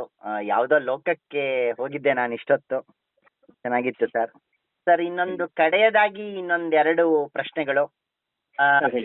ಓವರ್ ಆಲ್ ಈಗ ಅಂದ್ರೆ ಈಗ ಕಾಲದ ಅಂತರ ಅಂತ ಹೇಳ್ತೀವಲ್ಲ, ನಾವು ನೀವು ಎಲ್ಲ ಸ್ವಲ್ಪ ಒಂದು ಕಾಲದವರು. ಈಗ ಕನ್ನಡದ ಸಾಹಿತ್ಯ, ಸಂಗೀತ ಯಾವ ದಿಕ್ಕಿನಲ್ಲಿ ಹೋಗ್ತಾ ಇದೆ? ನಿಮಗೇನ್ ಅನ್ಸತ್ತೆ? ಈಗಿನ ಯುವ ಕವಿಗಳಿಗೆ, ಕಲಾವಿದರಿಗೆ ನಿಮ್ಮ ಸಂದೇಶ ಏನು? ಸಂಗೀತಕ್ಕೆ ಸಂಬಂಧಪಟ್ಟ ಹೇಳ್ಬೇಕಾದ್ರೆ, ಸಂಗೀತವನ್ನ ಈಗಿನ ಅನೇಕ ಜನ ಹುಡುಗರು ವ್ಯಾಪಾರಕ್ಕೆ ಇಟ್ಕೊಂಡ್ಬಿಟ್ಟಿದ್ದಾರೆ. ಅದು ದೊಡ್ಡ ಆಘಾತ. ಅದು ಪರಮಾತ್ಮ ಕೊಟ್ಟಿರತಕ್ಕಂಥ ಭಾಗ್ಯ ಸಂಗೀತ ಅನ್ನೋದು. ಎಲ್ರಿಗೂ ಬರದೇ ಇರೋದು. ಹಿಂದೆ ಒಂದು ಎಕ್ಸ್ಪೀರಿಯನ್ಸ್ ಆಯ್ತು ನನಗೆ. ಶಿಡ್ಲಘಟ್ಟದಲ್ಲಿ ಅವತ್ತಿಗೆ 5 ದಿವಸ ಕಂಟಿನ್ಯೂಸ್ ಹರಿಕತೆಗೆ ನುಡ್ಸಿದ್ದೀನಿ. ಸ್ಕೂಲ್ ನೋಡ್ಕೊಂಡು ರಾತ್ರಿ ಹರಿಕತೆಗೂ ಹೋಗೋದು ಬರೋದು, ನಿದ್ದೆ ಇಲ್ಲ. ಅಂತದ್ರಲ್ಲಿ ಪಕ್ಕದ ಹಳ್ಳಿಯಿಂದ ಒಬ್ಬ ಮುದುಕ ಬಂದು, ಇವತ್ತು ನಮ್ಮೂರಲ್ಲಿ ಹರಿಕತೆ ಇದೆ, ನೀನು ಬರಬೇಕು ಅಂತ ಕರೆದ್ರು. ಇಲ್ಲಪ್ಪ, ನಂಗೆ ಇದು 7ನೇ ದಿವಸ ಇದೆ, ನನ್ನ ಕೈಲಿ ಹೇಳಕ್ ಆಗ್ತಾ ಇಲ್ಲ, ಸ್ಕೂಲ್ ಬೇರೆ ಹೋಗಿ ಬರಬೇಕು, ಸಾಧ್ಯ ಇಲ್ಲ, ದಯವಿಟ್ಟು ನಾನು ಏನು ಅನ್ಬೇಡಿ ಎಂದೆ. ಆತ 80-85 ವರ್ಷ, ಸ್ವಲ್ಪ ಹಣ್ಣನ್ ಮುದುಕ. ನಾನು ನಿನ್ನ ಮನೆಗೆ ಎತ್ತಿಗೆ ಬಂದೆ, ಶಿಡ್ಲಘಟ್ಟದಲ್ಲಿ ಎಷ್ಟು ಜನ ಇದ್ದಾರೆ ಗೊತ್ತಾ ನಿಂಗೆ ಅಂದರು. ಇದ್ದಾರೆ, 40,000 ಜನ ಇದ್ದಾರೆ ಅಂದೆ. ನಿನ್ನ ಮನೆಗೆ ಯಾಕೆ ಬಂದೆ ನಾನು? ನಿಂಗೆ ನುಡ್ಸಕ್ಕೆ ಯೋಗ್ಯತೆ ಇಲ್ಲದೆ ಹೋದ್ರೆ ಕಲಿಬಾರ್ದಾಗಿತ್ತು. ನೋಡಿ ಹೇಗಿದೆ ಅಧಿಕಾರ, ವಯಸ್ಸು. ಆ ಹಿರಿಯರ ಮಾತಿಗೆ ಬೆಲೆ ಕೊಡ್ಬೇಕಾಯ್ತು ನಾನು. ಕಡೆಗೆ ಅವತ್ತು ರಜೆ ಹಾಕ್ಬಿಟ್ಟು ಮಲಗಿದ್ದು ಕತೆಗೆ ಹೋದೆ. ಅಂದ್ರೆ ನಮ್ಗೆ ದೇವ್ರ ವಿದ್ಯೆಯನ್ನು ಕೊಟ್ಟಿದ್ದಾನೆ ಅಂದ್ರೆ, 40,000 ಜನದಲ್ಲಿ ನಂಗೆ ಒಬ್ಬನ ಕೊಟ್ಟಿಯಾನೆ ಅಂದ್ರೆ, ನಾನು ಅದನ್ನ ವ್ಯಾಪಾರಕ್ಕೆ ಇಡಬಾರ್ದು ಅನ್ನೋದು ಅದನ್ನ ಇಂಡೈರೆಕ್ಟ್ ಆಗಿ ಹೇಳ್ದ. ಕಾರಣಕ್ಕೆ ಯಾವುದೇ ಕಾರಣ ಹೇಳ್ಕೊಂಡು ಅದರಿಂದ ದೂರ ಸರಿಬಾರ್ದು, ನಿನ್ನ ಕೈಲಾದ ಸೇವೆ ಮಾಡು, ಸಂಗೀತ ಸೇವೆ ಮಾಡು ಅನ್ನೋದು ಅದನ್ನ ಟೋಟಲ್ ಕಾನ್ಸೆಪ್ಟ್ ಆಗಿತ್ತು. ಅದನ್ನು ಜನರನ್ನು ಮರೆಯೋಕ್ಕಾಗ ಸಾಧ್ಯ ಇಲ್ಲ. ಆ ರೀತಿ ಅನ್ನಿಸ್ತು ನಂಗೆ ಅವತ್ತು. ಹಾಗಾಗಿ ನನಗೆ ಈಗಿನ ಪೀಳಿಗೆಗೆ ಹೇಳಬೇಕು ಅಂದರೆ, ದಯವಿಟ್ಟು ಅದನ್ನು ವ್ಯಾಪಾರಕ್ಕೆ ಅಂತ ಮಾಡ್ಕೋಬೇಡಿ. ಯಾಕೆಂದರೆ ಇದು ಆಧ್ಯಾತ್ಮ ಚಿಂತನೆಯನ್ನು ಉಂಟು ಮಾಡ್ತಕ್ಕಂಥ ಸಂಗೀತ. ಇದು ಪಾರಮಾರ್ಥಿಕಕ್ಕೆ ಒಂದು ದಾರಿ. ಅದನ್ನ ಹೇಗೆ ಬಳಸ್ಕೊಂಡು ನಾವು ಉದ್ಧಾರ ಆಗಬೇಕು ಅದನ್ನು ಮಾಡಬೇಕಾಗತ್ತೆ. ಒಂದು, ಆದಷ್ಟು ಗುರುಗಳ ಮಾರ್ಗದರ್ಶನ ಪಡ್ಕೊಂಡು ಉತ್ತಮವಾದಂತಹ ಸಂಗೀತವನ್ನು ಬೆಳೆಸ್ಕೊಳ್ಳಿ. ಅದನ್ನು ಕಲುಷಿತ ಮಾಡಕ್ಕೆ ಹೋಗಬೇಡಿ ಅಂತ ನಾನು ಹೇಳಕ್ಕೆ ಇಷ್ಟಪಡ್ತೀನಿ ಸರ್. ಸಾಹಿತ್ಯ ಸಾಹಿತ್ಯ ಇತ್ತೀಚೆಗೆ ನನಗೆ ಬಹಳ ಸಂತೋಷನೂ ಆಗ್ತಾ ಇದೆ. ಯುವ ಕವಿಗಳು ನಮ್ಮಲ್ಲಿ ಸೇರ್ತಾ ಇಲ್ಲ. ಇವಾಗ ನಾವು ವಾಟ್ಸಾಪ್ ಬಳಗಗಳಲ್ಲಿ ಮಾಡ್ಕೊಂಡಿರೋದು ನೋಡಿದಾಗ ಎಂತೆಂತ ಬರಹಗಾರಿದ್ದಾರೆ. ನಾವು ಶಿಡ್ಲಘಟ್ಟದಲ್ಲಿ ಸೇರ್ಕೊಂಡು ನಾನು ಒಬ್ಬನೇ ಬರಹಗಾರ ಅನ್ಕೊಂತ ಇದ್ದೆ ಅಂತ ಮಟ್ಟಕ್ಕೆ ಬಂದಿದೆ ಮನಸ್ಸು. ಅದ್ಭುತವಾಗಿ ಬರೆಯೋರಿದ್ದಾರೆ, ಒಳ್ಳೆ ಬರಿತಾ ಇದ್ದಾರೆ. ಅಂದ್ರೆ ಮುಂದಿನ ತಲಾಂತರಗಳಿಗೆ, ಮುಂದೆ ಬರ್ತಕ್ಕಂಥ ತಲೆಮಾರುಗಳಿಗೆ ನಮ್ಮ ಛಂದಶಾಸ್ತ್ರ ಬೆಳೆಸಿ ಕೊಡ್ತಾ ಇದ್ದಾರೆ ಅನ್ನೋದು ಬಹಳ ಸಂತೋಷದ ವಿಚಾರ. ಹೌದು ಹೌದು. ಇದನ್ನ ಬಿಟ್ಟು ಬೇರೆ ತರ ಬರಿತಾ ಇರೋರು ಕೂಡ ಆದಷ್ಟು ಇದನ್ನ ಚೌಕಟ್ಟಿನೊಳಗೆ ಬರೆಯೋದು ಕಲ್ತ್ಕೊಂಡ್ರೆ ಕನ್ನಡಮ್ಮನ ಇದು ಹಾಗೆ ಉಳ್ಕೊಳ್ಳತ್ತೆ. ಹಿಂದೆ ಒಂದು ಪದ್ಯ ಬರೆದಿದ್ದೆ ಪದ್ಯ, ಇದರಲ್ಲಿ ಅದನ್ನ ಹೇಳ್ತೀನಿ, ಹೇಳಿ ಹೇಳಿ. ಸರಳಗೊಳಿಸಿ ಅಂತ ಅಂದ್ಬಿಟ್ಟು ಸರಳ ಮಾಡ್ಕೊಂಡು ಕಡೆಗೆ ಏನು ಇಲ್ಲದೆ ಬೆತ್ತಲ್ ಮಾಡ್ಬಿಡ್ಬೇಡಿ ಕನ್ನಡನ್ನ ಅಂತ ಒಂದು ಅಲ್ವಾ? ಹೌದು ಹೌದು. ಹಾಗಾಗಬಾರ್ದು ಅಂತ.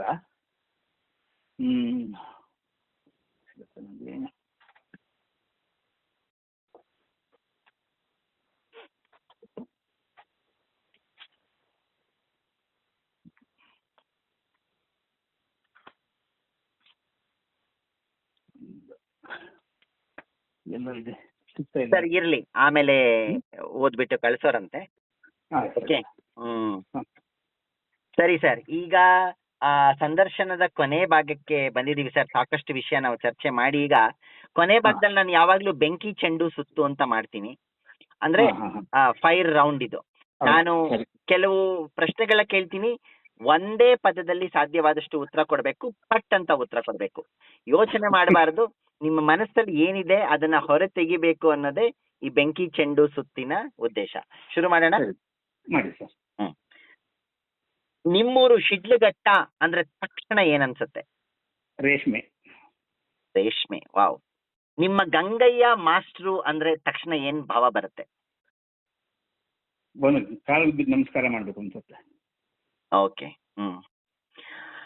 ಆಗಿನ ಕಾಲದ ಸಿನಿಮಾ ಅಂದ್ರೆ ಪಟ್ ಅಂತ ಏನು ನೆನಪಾಗುತ್ತೆ? ಉತ್ತಮ ಸಂಗೀತಗಳು. ಉತ್ತಮ ಸಂಗೀತಗಳು, ವಾವ್. ಆಗಿನ ಕಾಲದ ನಿಮ್ಮ ನೆಚ್ಚಿನ ಹೀರೋ NTR ಅಂದ್ರೆ ಅಂದ್ರೆ ತಕ್ಷಣಕ್ಕೆ ಏನ್ ನೆನಪಾಗತ್ತೆ? ಸಾಕ್ಷಾತ್ ಕೃಷ್ಣ ಪರಮಾತ್ಮ. ಕೃಷ್ಣ ಪರಮಾತ್ಮ. ನಮ್ಗೆಲ್ಲ ರಾಜ್ಕುಮಾರ್, ನಿಮ್ಗೆ NTR. Okay okay. ಆಗಿನ ಕಾಲದ ಯುವ ಹೀರೋಯಿನ್ ಸಾವಿತ್ರಿ ಅಂದ್ರೆ ಏನ್ ನೆನಪಾಗತ್ತೆ? ಮಹಾನ್ ನಟಿ. ಮಹಾನ್ ನಟಿ. ಹ್ಮ್ ಹ್ಮ್ ಹ್ಮ್ ಆಮೇಲೆ ನೀವು ಆಗ ವ್ಯವಸಾಯ ಮಾಡ್ತಿದ್ದ ಜಮೀನು ಅಂದ್ರೆ ಏನು ಭಾವ ಬರುತ್ತೆ ಈಗ? ಜೀವದಾತ ಇದು, ಜೀವ ಕೊಡ್ತು. ಈಗಲೂ ಜಮೀನೆಲ್ಲ ಇದೆಯಾ ಸರ್? ಇಲ್ಲ ಸರ್, ಮಾಡ್ಬಿಟ್ಟೆಲ್ಲಾನು. Okay okay okay okay. ಆಮೇಲೆ ಒಂದ್ ಮುಖ್ಯವಾದ ಪ್ರಶ್ನೆ, ನಿಮ್ಮ ಏರ್ ಫೋರ್ಸ್ ಅಣ್ಣ ಅಂದ್ರೆ ತಕ್ಷಣ ಏನ್ ಭಾವ ಬರುತ್ತೆ? ಯಾವ್ದು ಏರ್ಪೋರ್ಟ್ ತಮ್ಮ ಅವನು? ತಮ್ಮ. ಹಾ, ಓಕೆ. ತಮ್ಮ he is model sir. Model. ಹೌದು ಹೌದು, ಮಾಡೆಲ್. ಖಂಡಿತ ಖಂಡಿತ. ಯಾಕೆಂದ್ರೆ ಅವನು ಕೆಲಸ ಮಾಡ್ತಾ ಇರೋ ಆಫೀಸಲ್ಲಿ ಕೂಡ ಒಂದ್ಸತಿ ಬೇರೆ ಕಂಪನಿಗೆ ಕಾಂಟ್ಯಾಕ್ಟ್ ಇರುತ್ತಲ್ಲ, ಅವರು ಆಫರ್ ಮಾಡಿದ್ರಂತೆ, 1,00,000 ಕೊಡ್ತೀವಿ, ಇದಕ್ಕೆ ಸೈನ್ ಹಾಕ್ಸ್ಕೊಡಿ ಅಂತ. ನೀವು ತೀರಾ ಇವರ ಬಾಸ್ ಹತ್ರ ಹೋಗಿ ನೋಡಿ, ಅವ್ನಿಗೆ ಕೇಳ್ತಿದ್ದಾನೆ, ಅವನ ಜೊತೆ ಫಸ್ಟ್ ಲಿಂಕ್ ಇಟ್ಟು ಸಾಕಿ ಅಂತ ಹೇಳಂತ. ವಾವ್. ನಾನು ₹1,00,000 ಕೊಡ್ತಾನೆ ಅಂತ ಅಂದ್ಬಿಟ್ಟು ಆದಾಯ ಹೊಡಿಸ್ತಾ ಇದ್ದಾನೆ. ಅವನು ನಿಮ್ ಕಾಂಟ್ಯಾಕ್ಟ್ ಅಲ್ಲೇ ಇಟ್ಕೋಬೇಡಿ, ಬೇವರ್ಸಿ ಅವನು ಅಂತ ಹೇಳಿದಂತ. ಈ ಸಂದರ್ಶನದ ಮುಖಾಂತರ ಅವ್ರಿಗೂ ಒಂದು ನಮಸ್ಕಾರನ ತಿಳಿಸ್ತಾ, ಸರ್ ಇನ್ನೊಂದು ವಿಶೇಷವಾದ ಪ್ರಶ್ನೆ, ಆಗಿನ ಕಾಲದ ಕಬಡ್ಡಿ ಅಂದ್ರೆ ಏನ್ ನೆನಪಾಗತ್ತೆ ತಕ್ಷಣ? ಸರ್ ಅದು ರೋಮಾಂಚನ ಉಂಟು ಮಾಡ್ತಕ್ಕಂಥ ಆಟ ಸರ್. ರೋಮಾಂಚನ. ರೋಮಾಂಚನ. ನಿಮ್ಮ ಬೆಸ್ಟ್ ಫ್ರೆಂಡ್ ಯಾರು ಹೇಳಿ ಸರ್? ಹೇಳಿ ಸರ್, ಒಬ್ಬರದು ಹೇಳಿ. ಬೆಸ್ಟ್ ಫ್ರೆಂಡ್ ನನ್ನ ಹೆಂಡತಿನೇ ಸರ್. ಹೆಂಡತಿ? ನಾನದು ಮುಂದಿನ ಪ್ರಶ್ನೆ ಇತ್ತು, ಹೇಳಿ. ಗಿರಿಜಾ ಮೇಡಮ್ ಬಗ್ಗೆ ಒಂದೆರಡು ಮಾತು ಹೇಳಿ ಸರ್. ಅವಳು ಓದಿಲ್ಲ, ಆದ್ರೆ ನಾನು ಬರ್ತಕ್ಕಂಥ ಎಲ್ಲ ಇದಕ್ಕೂ ಫಸ್ಟ್ ನಾನು ಬರೆದು ಅವಳಿಗೆ ಓದಿಸ್ತೀನಿ, ಅವಳಿಗೆ ಹೇಳ್ತೀನಿ. ಅನ್ಲೆಸ್ ಶಿ ಸರ್ಟಿಫೈ, ನಾನು ಅದನ್ನು ಮುಂದುವರ್ಸಲ್ಲ. ಅವಳಿಗೆ ಒಳಿತು ಕೆಡುಕುಗಳು, ಸಾಹಿತ್ಯದಲ್ಲಿ ಯಾವ್ದನ್ನ ಹಾಕ್ಬೇಕು ಯಾವ್ದನ್ನ ಹಾಕ್ಬಾರ್ದು ಅನ್ನೋದು ಅರ್ಥ ಮಾಡ್ಕೊಂಡಿದ್ದಾಳೆ. ಓಕೆ. ಮನೆಗೆ ಬಂದಂತ ಅತಿಥಿಗಳನ್ನ ಹೇಗೆ ಸತ್ಕಾರ ಮಾಡ್ಬೇಕು. ನನಗೆ ಕೆಲಸ ಹೇಳಲ್ಲ, ನೀನ್ ಏನಾದ್ರೂ ಮಾಡ್ಕೋತಾ ಇರೋ, ಟೈಮ್ ಟು ಟೈಮ್ ಊಟ ತಿಂಡಿ ಎಲ್ಲ ರೆಡಿ ಮಾಡ್ಕೊಡ್ತಾರೆ. ನನ್ನ ಶ್ರೇಯೋಭಿಲಾಷಿ. ಮುದ್ದಣ್ಣ ಮನೋರಮೆ ತರ ಶ್ಯಾಮ ಗಿರಿಜಾ ಅಂತ ಅನ್ಬೋದಾ? ಖಂಡಿತ, ಇದೆಲ್ಲ ಅದನ್ನೇ ಕೂಗೋದು. ಹೌದಾ? ನೋಡಿ ಅಂತ ಹೇಳೋದು. ಎನಿವೆ, ಕುಟುಂಬದ ಬಗ್ಗೆ ಮಾತಾಡ್ತಿದೀವಿ, ನಿಮ್ಮ ಮಗಳ ಬಗ್ಗೆನೂ ಒಂದೆರಡು ಮಾತು ಹೇಳ್ಬಿಡಿ. ಸರ್, ಅವಳು ಡಿಗ್ರಿ ಪಾಸ್ ಮಾಡಿದ್ದಾಳೆ, ಸಂಗೀತ ಸೀನಿಯರ್ ಪಾಸ್ ಮಾಡ್ಕೊಂಡಿದ್ದಾಳೆ.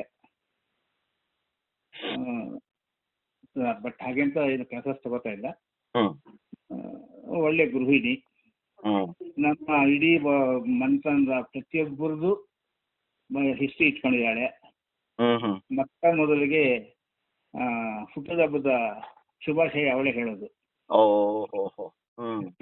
ಎಲ್ಲಾರನ್ನು ಪ್ರೀತಿಸ್ತಕ್ಕಂಥ ಒಂದು ಮೂರ್ತಿ ಅದು. ಎಲ್ಲಿರ್ತಾರೆ? ಬೆಂಗಳೂರಲ್ಲ? ಅದು ಯಲಹಂಕ ಹತ್ರ. ಓಕೆ. ಅಳಿಯ ಏನ್ ಮಾಡ್ತಾರೆ? ಅಳಿಯ ಮೊಮ್ಮಕ್ಕಳು? ಸರ್, ಅಳಿಯ ಅವರು ಇಂಜಿನಿಯರ್ ಆಗಿದ್ರು, ಆಮೇಲೆ ಕೆಲಸ ಬಿಟ್ಟು ಸ್ವಂತ ಕೆಲಸ ಮಾಡ್ತಿದ್ದಾರೆ. ಓಕೆ. ಅವರು ವೈಫೈ ಬೂಸ್ಟರ್ಸ್, CC ಕ್ಯಾಮ್ರಾಗಳು, ಇನ್ನು ಅದಕ್ಕೆ ಸಂಬಂಧಪಟ್ಟಿದ್ದನ್ನ ದೊಡ್ಡ ದೊಡ್ಡ ಕಾಲೇಜುಗಳಲ್ಲಿ, ಇದರಲ್ಲಿ ಅಪಾರ್ಟ್ಮೆಂಟ್ಗಳಲ್ಲಿ ಫಿಕ್ಸ್ ಮಾಡಿಸ್ತಾರೆ. ಅವರು ಒಂದು 7-8 ಜನ ಕೆಲಸಗಾರನ್ನ ಇಟ್ಕೊಂಡು ಕೆಲಸ ಮಾಡಿಸ್ತಾ ಇದ್ದಾರೆ, ಚೆನ್ನಾಗಿದ್ದಾರೆ. ಸರಿ ಸರಿ ಸರಿ. ಸರ್, ಈಗ ಬೆಂಕಿ ಚೆಂಡು ಸುತ್ತು ಮುಂದುವರ್ಸೋಣ. ನೀವು ನೋಡಿರುವಂತಹ ನೆಚ್ಚಿನ ಪ್ರವಾಸಿ ತಾಣ? ನಾನು ಪ್ರವಾಸಗಳು ಅತಿಯಾಗಿ ಮಾಡಿಲ್ಲ. ದೇವಸ್ಥಾನಗಳು ಅಂತಂತ ಅದಕ್ಕೆ ಹುಡ್ಕೊಂಡು ಹೋಗಿಲ್ಲ. ಆದ್ರೆ ಈ ಪಿಟೀಲ್ ಕಲ್ತಿರೋದ್ರಿಂದಾಗಿ ತಿರುಪತಿ, ನಂಜನಗೂಡು, ಈ ತರ ಇದತ್ರ ಶ್ರೀವಳ್ಳಿ ಪುತ್ತೂರಲ್ಲಿ ಶ್ರೀ ಲಕ್ಷ್ಮೀ ದೇವಸ್ಥಾನ, ಇಂಥ ಕಡೆಗಳೆಲ್ಲ, ಇದರಲ್ಲಿ ಮೊದಲೇ ಮೀನಾಕ್ಷಿ ದೇವಸ್ಥಾನದಲ್ಲಿ, ಇಂಥ ಕಡೆಗಳೆಲ್ಲ ನಮಗೆ ಸಂಗೀತ ಸೇವೆ ಮಾಡಕ್ಕೆ ದೇವರು ಅವಕಾಶ ಮಾಡಿಕೊಟ್ಟಿದ್ದಾನೆ sir. Okay okay okay sir. ಈಗ ಇನ್ನೊಂದು ಇದರ ಮುಂದುವರಿದ ಪ್ರಶ್ನೆ, ಇಂಥ ಸ್ಥಳ ನಾನು ನೋಡ್ಬೇಕು ಅಂತಿದ್ದೀನಿ, ಇನ್ನೂ ನೋಡಿಲ್ಲ, ಅಥವಾ ಇಂಥ ಸ್ಥಳದಲ್ಲಿ ಏನಾದ್ರು ನನ್ನೊಂದು ಪಿಟೀಲ್ ನುಡಿಸ್ಬೇಕು ಅಂತಿದ್ದೀನಿ ಅನ್ನೋ ಆಸೆ ಏನಾದ್ರು ಇದೆಯಾ? ಇದೆ ಸರ್, ಅದಿದೆ. ಹೇಳಿ, ಯಾವ್ದು? ಚಾಮುಂಡಿ ಬೆಟ್ಟದ ಮೇಲೆ ಒಂದು ಸರ್ತಿ ನುಡಿಸ್ಬೇಕು ಅಂತ ಆಸೆ ಇದೆ. ಏನು, ಪೆನಗೊಂಡನ? ಚಾಮುಂಡಿ ಬೆಟ್ಟ. ಚಾಮುಂಡಿ ಬೆಟ್ಟ, ಚಾಮುಂಡಿ.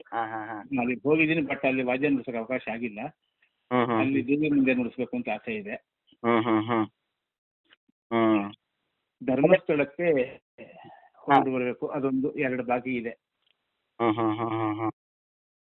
ಓಕೆ, ಸರಿ ಸರಿ ಸರಿ ಸರ್, ಆಗ್ಲಿ ಸರ್. ಬೇಗ 1 ವರ್ಷದೊಳಗಡೆ ಚಾಮುಂಡಿ ಬೆಟ್ಟದಲ್ಲಿ, ಧರ್ಮಸ್ಥಳದಲ್ಲಿ ನೀವು ಪಿಟೀಲು ನುಡ್ಸೋ ಹಾಗಾಗ್ಲಿ ಅಂತ ಹಾರೈಸ್ತಾ, ಸುಮ್ಮನೆ ನಾನು ನನ್ನ ಆಸೆನ ನಿಮ್ಗೆ ಹೇಳ್ತೀನಿ ಸರ್.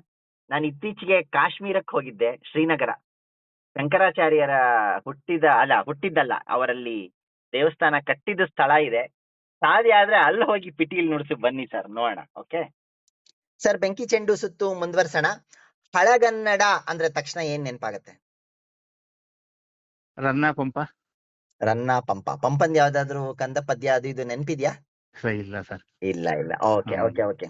ನಿಮಗೆ ಮರು ಜೀವ ಸಾಹಿತ್ಯದಲ್ಲಿ ಕೊಟ್ಟಂತ ಹನಿ ಹನಿ ಇಬ್ಬನಿ ಅಂದ್ರೆ ಏನನ್ಸುತ್ತೆ? ಅದು ಅಮೃತ ಧಾರೆ ನನ್ನ ಪಾಲ್ಗೆ. ಅಮೃತ ಧಾರೆ ಸರ್, ಎಂತ ಮಾತು ಹೇಳಿದ್ರಿ ಸರ್. ಆಮೇಲೆ ನಿಮ್ಮ ಇಷ್ಟವಾದಂತ ಪ್ರಕಾರ ಮುಕ್ತಕ ಅಂದ್ರೆ ನಿಮ್ಗೇನ್ ಭಾವ ಬರುತ್ತೆ? ಗುಂಡಪ್ಪನವರ ಏನು ಯೋಜನಾ ಲಹರಿ ಇದೆ, ಆತ ಇದು ಆಧ್ಯಾತ್ಮಿಕ ಚಿಂತನೆಯನ್ನು ಒಳಗೊಂಡಿರ್ಬೇಕು ಅನ್ನೋದು ನನ್ನ ಕಾನ್ಸೆಪ್ಟ್. Okay okay okay. ಇನ್ನು ನಮಗೆಲ್ಲ ಉಸಿರಾಗಿರ್ತಕ್ಕಂತ ಕನ್ನಡ ಅಂದ್ರೆ ನಿಮ್ಗೇನ್ ಅನ್ಸುತ್ತೆ? ಕನ್ನಡ ಇದಕ್ಕೇನು ಹೇಳುದು, ಜೀವಾಳ ಸರ್ ಅದು. ಜೀವಾಳ, ವಾವ್. ಕರ್ನಾಟಕ? ಕರ್ನಾಟಕ ಚಂದದ ಗಂಧದ ಗುಡಿ. ಗಂಧದ ಗುಡಿ. ಇನ್ನು ದೇವರು ಅಂದ್ರೆ ನಿಮ್ಮ ಅನಿಸಿಕೆ? ಸಾಕ್ಷಾತ್ ನಮ್ಮ ನರಸಿಂಹ, ಗಂಜಿಗುಂಟೆ ನರಸಿಂಹ. ಗಂಜಿಗುಂಟೆ ನರಸಿಂಹ. ಬೇರೆ ಬೇರೆ ನರಸಿಂಹ ದೇವಸ್ಥಾನಗಳು ನೋಡಿದಿರಾ? ಬೇರೆ ಬೇರೆ ರಾಜ್ಯಗಳಲ್ಲಿ ಇರೋದು. ಅಹೋಬಲ ಎಲ್ಲ ಹೋಗಿ ಬಂದಿದ್ದೀನಿ ಕೆಲವು ಕಡೆ ಎಲ್ಲಾನು. ನಂಗೆ ಮಂದೇವ್ರು ಗಂಜಿಗುಂಟೆ ನರಸಿಂಹ ದೇವ್ರಲ್ವಾ, ಹಾಗಾಗಿ ಏನಿದ್ರು ಅವನನ್ನು ಫಸ್ಟ್ ಕೇಳ್ಕೊತೀವಿ. ಓಕೆ. ಗಂಜಿಗುಂಟೆ ಅಂದ್ರೆ ನಿಮ್ಮ ಊರೇ ಅಲ್ವಾ? ಶಿಡ್ಲಘಟ್ಟ? ಶಿಡ್ಲಘಟ್ಟ ಪಕ್ಕ ಹಳ್ಳಿ, ಅದು ಪಕ್ಕ ಹಳ್ಳಿ ಏನಲ್ಲ, ಅದು ದೊಡ್ಡೂರೇನೆ. ಇಲ್ಲಿಂದ ಒಂದು 25 ಕಿಲೋಮೀಟರ್ ಆಗತ್ತೆ. Okay okay. ಆಮೇಲೆ ಹರಿಕತೆ ಅಂದ್ರೆ ನಿಮ್ಗೇನ್ ಭಾವ ಬರುತ್ತೆ? ಹರಿಕತೆ ಒಂದು ಆಧ್ಯಾತ್ಮಿಕ ಚಿಂತನೆಯ ಹರಿಕಾರರು, ಹರಿಕತೆ ದಾಸರು. ಓಕೆ. ಇನ್ನು ನಿಮ್ಮ ಜೀವಾಳ ಆಗಿರ್ತಕ್ಕಂಥ ಸಂಗೀತ ಅಂದ್ರೆ? ಸಂಗೀತ ಅದು ಓಂಕಾರ ರೂಪ. ಅದು ಓಂಕಾರ ರೂಪ, ವಾವ್. ಆಮೇಲೆ ಪಿಟೀಲು ಅಂದ್ರೆ? ಪಿಟೀಲು ಅಂದ ತಕ್ಷಣ ನನಗೆ ಅತ್ಯಂತ ಇಷ್ಟ ಆಗೋದು ಗೋಪಾಲ್ ಕೃಷ್ಣ ಅವರು, MS ಗೋಪಾಲ್ ಕೃಷ್ಣನ್. ಅವರ ಪಿಟೀಲು ಅಂದ್ರೆ ಬಹಳ ಆನಂದ. Okay okay okay. ಸರ್, ಈಗ ಕಡೆಯ ಪ್ರಶ್ನೆ. ಇಷ್ಟು ವರ್ಷ ನಿಮ್ಮ ಹಲವಾರು ಅನುಭವ, ಆಧ್ಯಾತ್ಮಿಕ ಅನುಭವ ಎಲ್ಲ ಹಂಚ್ಕೊಂಡಿದ್ದೀರಾ. ಜೀವನ ಅಂದ್ರೆ ಒಂದು ಪದದಲ್ಲಿ ಏನು? ತಾಳ್ಮೆ. ತಾಳ್ಮೆ. Super sir. Shyam Sundar sir, ಸುಮಾರು 1.5 ಗಂಟೆ ಆಯ್ತು ಅಂತ ಅನ್ಕೋತೀನಿ. ಹಲವಾರು ವಿಷಯಗಳನ್ನ ನಾವಿವತ್ತಿಲ್ಲಿ ಚರ್ಚೆ ಮಾಡಿದೀವಿ. ನಿಮ್ಮ ತಂದೆ ಹರಿಕತೆ ದಾಸರು, ರಾಮಾಯಣ, ಮಹಾಭಾರತ, ತಾಯಿ ಕೊಡಗೈದಾನಿ, ಅನ್ನಪೂರ್ಣೇಶ್ವರಿ ಇತ್ಯಾದಿ ಎಲ್ಲ ನೀವು ಹೇಳಿದಿರಾ. ಅಪ್ಪ, ನಂಗೊಂದು ಬಹಳ ಇಷ್ಟ ಆಗಿದ್ದು ಮಾತು, ನಾನು ಬರ್ಕೊಂಡೆ ಸರ್ ಅದನ್ನ. ಅಪ್ಪ ಜವಾಬ್ದಾರಿ ತೋರ್ಸಿದ್ರು, ಅಮ್ಮ ದಾರಿ ತೋರ್ಸಿದ್ಲು ಅನ್ನೋ ಮಾತನ್ನ ನೀವು ಹೇಳಿದ್ರಿ. ಆಮೇಲೆ ಇನ್ನೊಂದು ಹೇಳಿದ್ರಿ, ಅಮ್ಮ ಯಾರನ್ನು ದ್ವೇಷ ಮಾಡಬಾರ್ದು ಅನ್ನೋದನ್ನ ಹೇಳ್ಕೊಟ್ಲು. ಅಮ್ಮನ ಚಿಂತನೆ ಇದು, ಅದು ನನ್ನ ದಾರಿದೀಪವಾಗಿದೆ ಅಂತ ಹೇಳಿದ್ರಿ. ಅಕ್ಕನ ಬಗ್ಗೆ ಹೇಳಿದ್ರಿ, ಲಂಗನ ಹಾಸ್ಕೊಂಡು ನಮ್ಗೆ ಆಟ ಆಡ್ಸಿದ್ಲು ಅಂತ. ಸರ್ ಅದನ್ನ ನೆನೆಸ್ಕೊಂಡ್ರೆ ನನಗೆ ಎಷ್ಟು ಖುಷಿ ಆಗತ್ತೆ. ಆಮೇಲೆ ಮಿಡ್ಲ್ ಸ್ಕೂಲ್ ಗಂಗಯ್ಯ ಮಾಸ್ಟರ್ ಬಗ್ಗೆ ಮಾತಾಡಿದ್ರಿ, ನಿಮ್ಮ ಸಿನಿಮಾ ಹುಚ್ಚಿನ ಬಗ್ಗೆ ಮಾತಾಡಿದ್ರಿ, ವಾರಕ್ಕೆ 4 ಸಿನಿಮಾ ನೋಡ್ತಿದ್ದ ಬಗ್ಗೆ, ಗೀತಾ, ಡೈಮಂಡ್, ಎಕ್ಸಲೆಂಟ್, ಟಾಕೀಸು ಇದೆಲ್ಲ ನಾನು ಬರ್ಕೊಂಡೆ, ಅದಕ್ಕೆ ಹೇಳ್ತಾ ಇದ್ದೀನಿ. ಯಾವ್ದೋ ಒಂದು ಕಾಲದ NTR, ನಾಗೇಶ್ವರ ರಾವ್ ಅದ್ರ ಬಗ್ಗೆ ಎಲ್ಲ ಮಾತಾಡಿದ್ರಿ, ಮಾಯಾ ಬಜಾರು, ಕೊಂಡಂಟಿ, ಕಾಪುರಮ್ಮು, ಅಡವಿ ರಾಮುಡು, ನಿಮ್ಮ ಹೊಲ ಗದ್ದೆ ಇವುಗಳ ಬಗ್ಗೆ ನಾವು ಮಾತಾಡಿದೀವಿ, ಏನೇನು ಬೆಳೆದ್ರಿ ಅಂತ. ಅಂದ್ರೆ ಒಬ್ಬೊಬ್ಬರ ಜೀವನನು ಎಷ್ಟು ಸುಂದರವಾಗಿದೆ, ಸಮೃದ್ಧವಾಗಿದೆ ಅನ್ನೋದಕ್ಕೆ ನಾನು ಇದನ್ನೆಲ್ಲ ಹೇಳ್ತಾ ಇದ್ದೀನಿ. ಮತ್ತೆ ನಿಮ್ಮ ಜೀವನಕ್ಕೆ ತಿರುವು ಕೊಟ್ಟಂತಹ ನಿಮ್ಮ ಏರ್ಫೋರ್ಸ್ ತಮ್ಮ, ಅವನ ಪತ್ರ, ಇದು ನನಗ್ ನೀವು ಇಂಟರ್ವ್ಯೂ ಮಾಡದೆ ಮೊದ್ಲೇ ಹೇಳಿದ್ರೆ ಇದ್ರ ಬಗ್ಗೆ ನಾನು 2 ಕತೆ ಮಾಡ್ತಿದ್ದೆ. ಕದ್ಬಿಟ್ಟು ಕಬಡ್ಡಿ ಬಗ್ಗೆ ಹೇಳಿದ್ರಿ, ಅಂತರರಾಜ್ಯ ಕ್ವಿಜ್, ಅದರಿಂದ ನಿಮಗೆ ಕಲಿಕೆ, ವಿದ್ಯಾರ್ಥಿಗಳಿಗೆ ಕಲಿಕೆ, ಎಷ್ಟು ಸುಂದರವಾಗಿತ್ತು ಅವಾಗಿನ ಶಾಲಾ ಕಾಲೇಜು ದಿನಗಳು, ನಾಟಕಗಳು, ಹಳಗನ್ನಡ, ಷಟ್ಪದಿ, ನಿಮ್ಮ ಸಾಹಿತ್ಯದ ಬಗ್ಗೆ ನಾವು ಚರ್ಚೆ ಮಾಡಿದೀವಿ. ಷಟ್ಪದಿಯಿಂದ ಶುರು ಮಾಡಿ ನೀವು ಹಲವಾರು ಕೃತಿಗಳನ್ನ ರಚಿಸಿ, ಮತ್ತೆ ಅಷ್ಟು ಕಷ್ಟಗಳ ಮಧ್ಯೆನೂ ಎಷ್ಟು ಈ ರೀತಿಯ ಸಾಹಿತ್ಯ ಮತ್ತು ಸಂಗೀತದಲ್ಲಿ ನೀವು ತೊಡಗಿಸ್ಕೊಂಡಿದ್ದೀರಾ ಅಂತ ಮಾತಾಡಿದ್ವಿ. ಪಿಟೀಲು ನಿಮ್ಮ ನಾರಾಯಣಾಚಾರ್ ಗುರುಗಳಿಗೂ ಸಹ ಗುರುಗಳ ಬಗ್ಗೆ ಹೆಮ್ಮೆ ಮತ್ತು ಭಕ್ತಿಯನ್ನ ನೀವು ವ್ಯಕ್ತಪಡಿಸಿದಿರಾ. ಅದರಲ್ಲೂ ನೀವು ಹೇಳಿದ್ರಲ್ವಾ, ಅವ್ರು ಬಂದು ಲೇ ನೀನ್ ಸುಮ್ನೆ ಕಲಿಯೋ, ನೀನು ದುಡ್ಡಿನ ಬಗ್ಗೆ ಯೋಚನೆ ಮಾಡ್ಬೇಡ ಅಂತ ಏನು ಆ ಮಾತು ಹೇಳಿದ್ರು, ಬಹಳ ಅದು ನನ್ನ ಮೇಲೆ ಪ್ರಭಾವ ಬೀರಿದೆ. ನಿಮ್ಮ ಮುತ್ತಾತನ ಪಿಟೀಲು ಈಗ್ಲೂ ಇಟ್ಟಿದ್ದೀರಾ ಅಂತ ಹೇಳಿದ್ರಿ.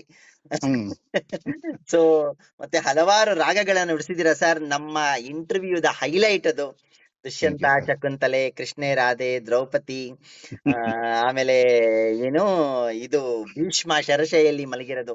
ಖಂಡಿತ ಸರ್, ಇದು ನಾನು ಈ ರೀತಿಯ ಸಂದರ್ಶನ ಯಾವತ್ತೂ ಮಾಡಿಲ್ಲ, ಮುಂದೆ ಮಾಡ್ತೀನಿ ಅದ್ ಸರಿ, ಬಟ್ ಈ ರೀತಿಯ ಸಂದರ್ಶನ, ಈ ರೀತಿಯ ವಾದ್ಯಗಳ ಸಮೇತ ಮತ್ತೆ ಆ ಭಾವಗಳನ್ನ ಪಟ್ಟಂತ ನೀವು ಏನು ನುಡಿಸಿದಿರಾ, ಇದು ನಿಮ್ಮ ಕಾನ್ಫಿಡೆನ್ಸ್ ಮತ್ತೆ ನೀವು ಕಲ್ತಿರ್ತಕ್ಕಂಥದ್ದನ್ನ ತೋರ್ಸತ್ತೆ, ಎಷ್ಟು ನೀವು ಅದರಲ್ಲಿ ಎಷ್ಟು ಚೆನ್ನಾಗಿ ಕಲ್ತಿದ್ದೀರಾ ಅನ್ನೋದ್ರ ಬಗ್ಗೆ ತೋರ್ಸತ್ತೆ. ಎನಿವೇ, ಸಾವಿರಾರು ಹರಕತೆಗಳಿಗೆ ನಡೆಸಿರೋರು, ಇದೇನು ದೊಡ್ಡ ವಿಷಯ ಅಲ್ಲ ನಿಮಗೆ. ಹಾಗೇನೆ ನೀವು ಒಂದು ಸರ್ ಈ ಸಂದರ್ಶನದ ಸಾರಾಂಶ ಅಂದ್ರೆ ನಾನು ಬರ್ಕೊಂಡಿರೋದು, ಸಂಗೀತ ಪರಮಾತ್ಮ ಕೊಟ್ಟಿರೋ ಭಾಗ್ಯ, ಕಲೆಯನ್ನ ವ್ಯಾಪಾರಕ್ಕೆ ಇಡಬಾರದು ಅನ್ನೋದು ಬಹುಶಃ ಈ ಇಡೀ ಸಂದರ್ಶನದ ಸಾರಾಂಶ ಅಂತ ನಾನಾದ್ರೂ. ಹೌದು ಸರ್, ಇದುವರೆಗೆ ನಾನು ಯಾವುದೇ ಕಾರ್ಯಕ್ರಮಕ್ಕೆ ಸಂಭಾವನೆ ಇಷ್ಟು ಕೊಡ್ತೀರಾ ಅಂತ ಕೇಳೋ ಪಾಪಕ್ಕೆ ಹೋಗಿಲ್ಲ. ಬೆಳಿಗ್ಗೆ ಅವ್ರು ಎಷ್ಟು ಕೊಟ್ಟು ಅಷ್ಟು ಜನ ಇಟ್ಕೊಂಡು ಸೀದಾ ಮನೆಗೆ ಬಂದ್ಬಿಟ್ಟು ನಮ್ಮ ಒಳ ಕೈಲಿ ಕೊಟ್ಬಿಡ್ತೀನಿ. ಅದೇ ಆಯ್ತು ಸರ್, ಓಕೆ. ಹಾಗೇನೆ ಶೀಘ್ರವಾಗಿ ನಿಮ್ಮ ಚಾಮುಂಡಿ ಬೆಟ್ಟ ಮತ್ತು ಧರ್ಮಸ್ಥಳದಲ್ಲಿ ನೀವು ಕೊಡ್ತಕ್ಕಂತ ಏನು ಕನ್ಸರ್ಟ್, ನಿಮ್ಮ ಪಿಟೀಲು ವಾದ್ಯಗಾರಿಕೆ ಆದಷ್ಟು ಬೇಗ ನೆರವೇರ್ಲಿ. ಸಾಧ್ಯವಾದ್ರೆ ಅದನ್ನ ಕಣ್ತುಂಬಿಕೊಳ್ಳುವಂತಹ ಭಾಗ್ಯ ನಮಗೂ ಸಿಗಲಿ ಅಂತ ನಾನು ಹಾರೈಸ್ತಾ, ಈ ಸಂದರ್ಶನದ ಕಡೆ ಭಾಗಕ್ಕೆ ಇನ್ನೇನಾದ್ರೂ 1-2 ಮಾತು ನಮ್ಮ ಕೇಳಿಗರಿಗೆ, ಓದುಗರಿಗೆ ಹೇಳದಿದ್ರೆ ಹೇಳಿ ಈ ಸಂದರ್ಶನವನ್ನ ಮುಕ್ತಾಯ. ಏನ್ ಹೇಳ್ಬೇಕು, ಎಲ್ಲರ ಮೇಲೂ ಪ್ರೀತಿ ಇಟ್ಕೊಳ್ಳಿ. ಯಾವುದೇ ಮನಸ್ಸಿಗೆ ಬೇಜಾರನ್ನ ಆಗುವಂತ ಒಂದು ಸಂದರ್ಭ ಬಂದ್ರೆ ಪರಮಾತ್ಮನ ಧ್ಯಾನ ಮಾಡಿ. ಯಾಕೆಂದ್ರೆ ನನಗೆ ಒಂದು ಸಮಯದಲ್ಲಿ ನನ್ನ ವಾದ್ಯನ ಕೇಳೋವರೇ ಇಲ್ಲ ಅಂತ ಬೇಜಾರಾದಾಗ ಒಂದ್ ದಿವಸ ಶಿವರಂಜನಿ ರಾಗ 1.5 ಗಂಟೆ ನುಡಿಸುತ್ತೆ ಸರ್. ಹತ್ತುಕೊಂಡು ಕಣ್ಣಲ್ಲಿ ನೀರು ಧಾರಾಕಾರ ಹೋಗ್ತಾ ಇತ್ತು. ಅದೇ ರಾಗ ನುಡಿಸ್ಕೊಂಡು ಯಾಕಪ್ಪ ನನ್ಗೆ ಇಂತ ನೋವು ತಂದಿಟ್ಟು ನಂಗೆ ಕೇಳೋವರೇ ಇಲ್ಲದೆ ಆಗೋಯ್ತೆ ಅಂತ. ಮಾನೇ ಸರ್ ಬೆಳಿಗ್ಗೆ ಇದ್ದು KGF ಇಂದ ಬಂದಿದ್ರು ಹುಡುಕೊಂಡು, ನಿಮ್ಮನ್ನು ಕೇಳಿದಿರ ಪಾಂಪ್ಲೆಟ್ ಅಲ್ಲಿ ನಿಮ್ಮ ಹೆಸರು ಹಾಕ್ಸ್ಬಿಟ್ಟಿದೀವಿ, ದಯವಿಟ್ಟು ಬಂದು ಸೇವೆ ನಡೆಸ್ಕೊಡ್ಬೇಕು ಅಂತ. ಆ ಪರಮಾತ್ಮ ಆ ದುಃಖ ಪಟ್ರೆ ಖಂಡಿತ ಅದಕ್ಕೆ ಉತ್ತರ ತಕ್ಷಣ ಕೊಟ್ಟು ಬಿಡ್ತಾನೆ. ಅದಕ್ಕೆ ಹಾಗೆ ಸಂಗೀತ ಅನ್ನೋದನ್ನ ಬಿಡಬೇಡಿ ಅಂತ ಹೇಳೋದು. ಆಯ್ತು ಸರ್, ತುಂಬಾ ಖುಷಿ ಆಯ್ತು. Thank you sir. ಓಕೆ, ನಮಸ್ಕಾರ ಸರ್. Thank you. ನಮಸ್ಕಾರ.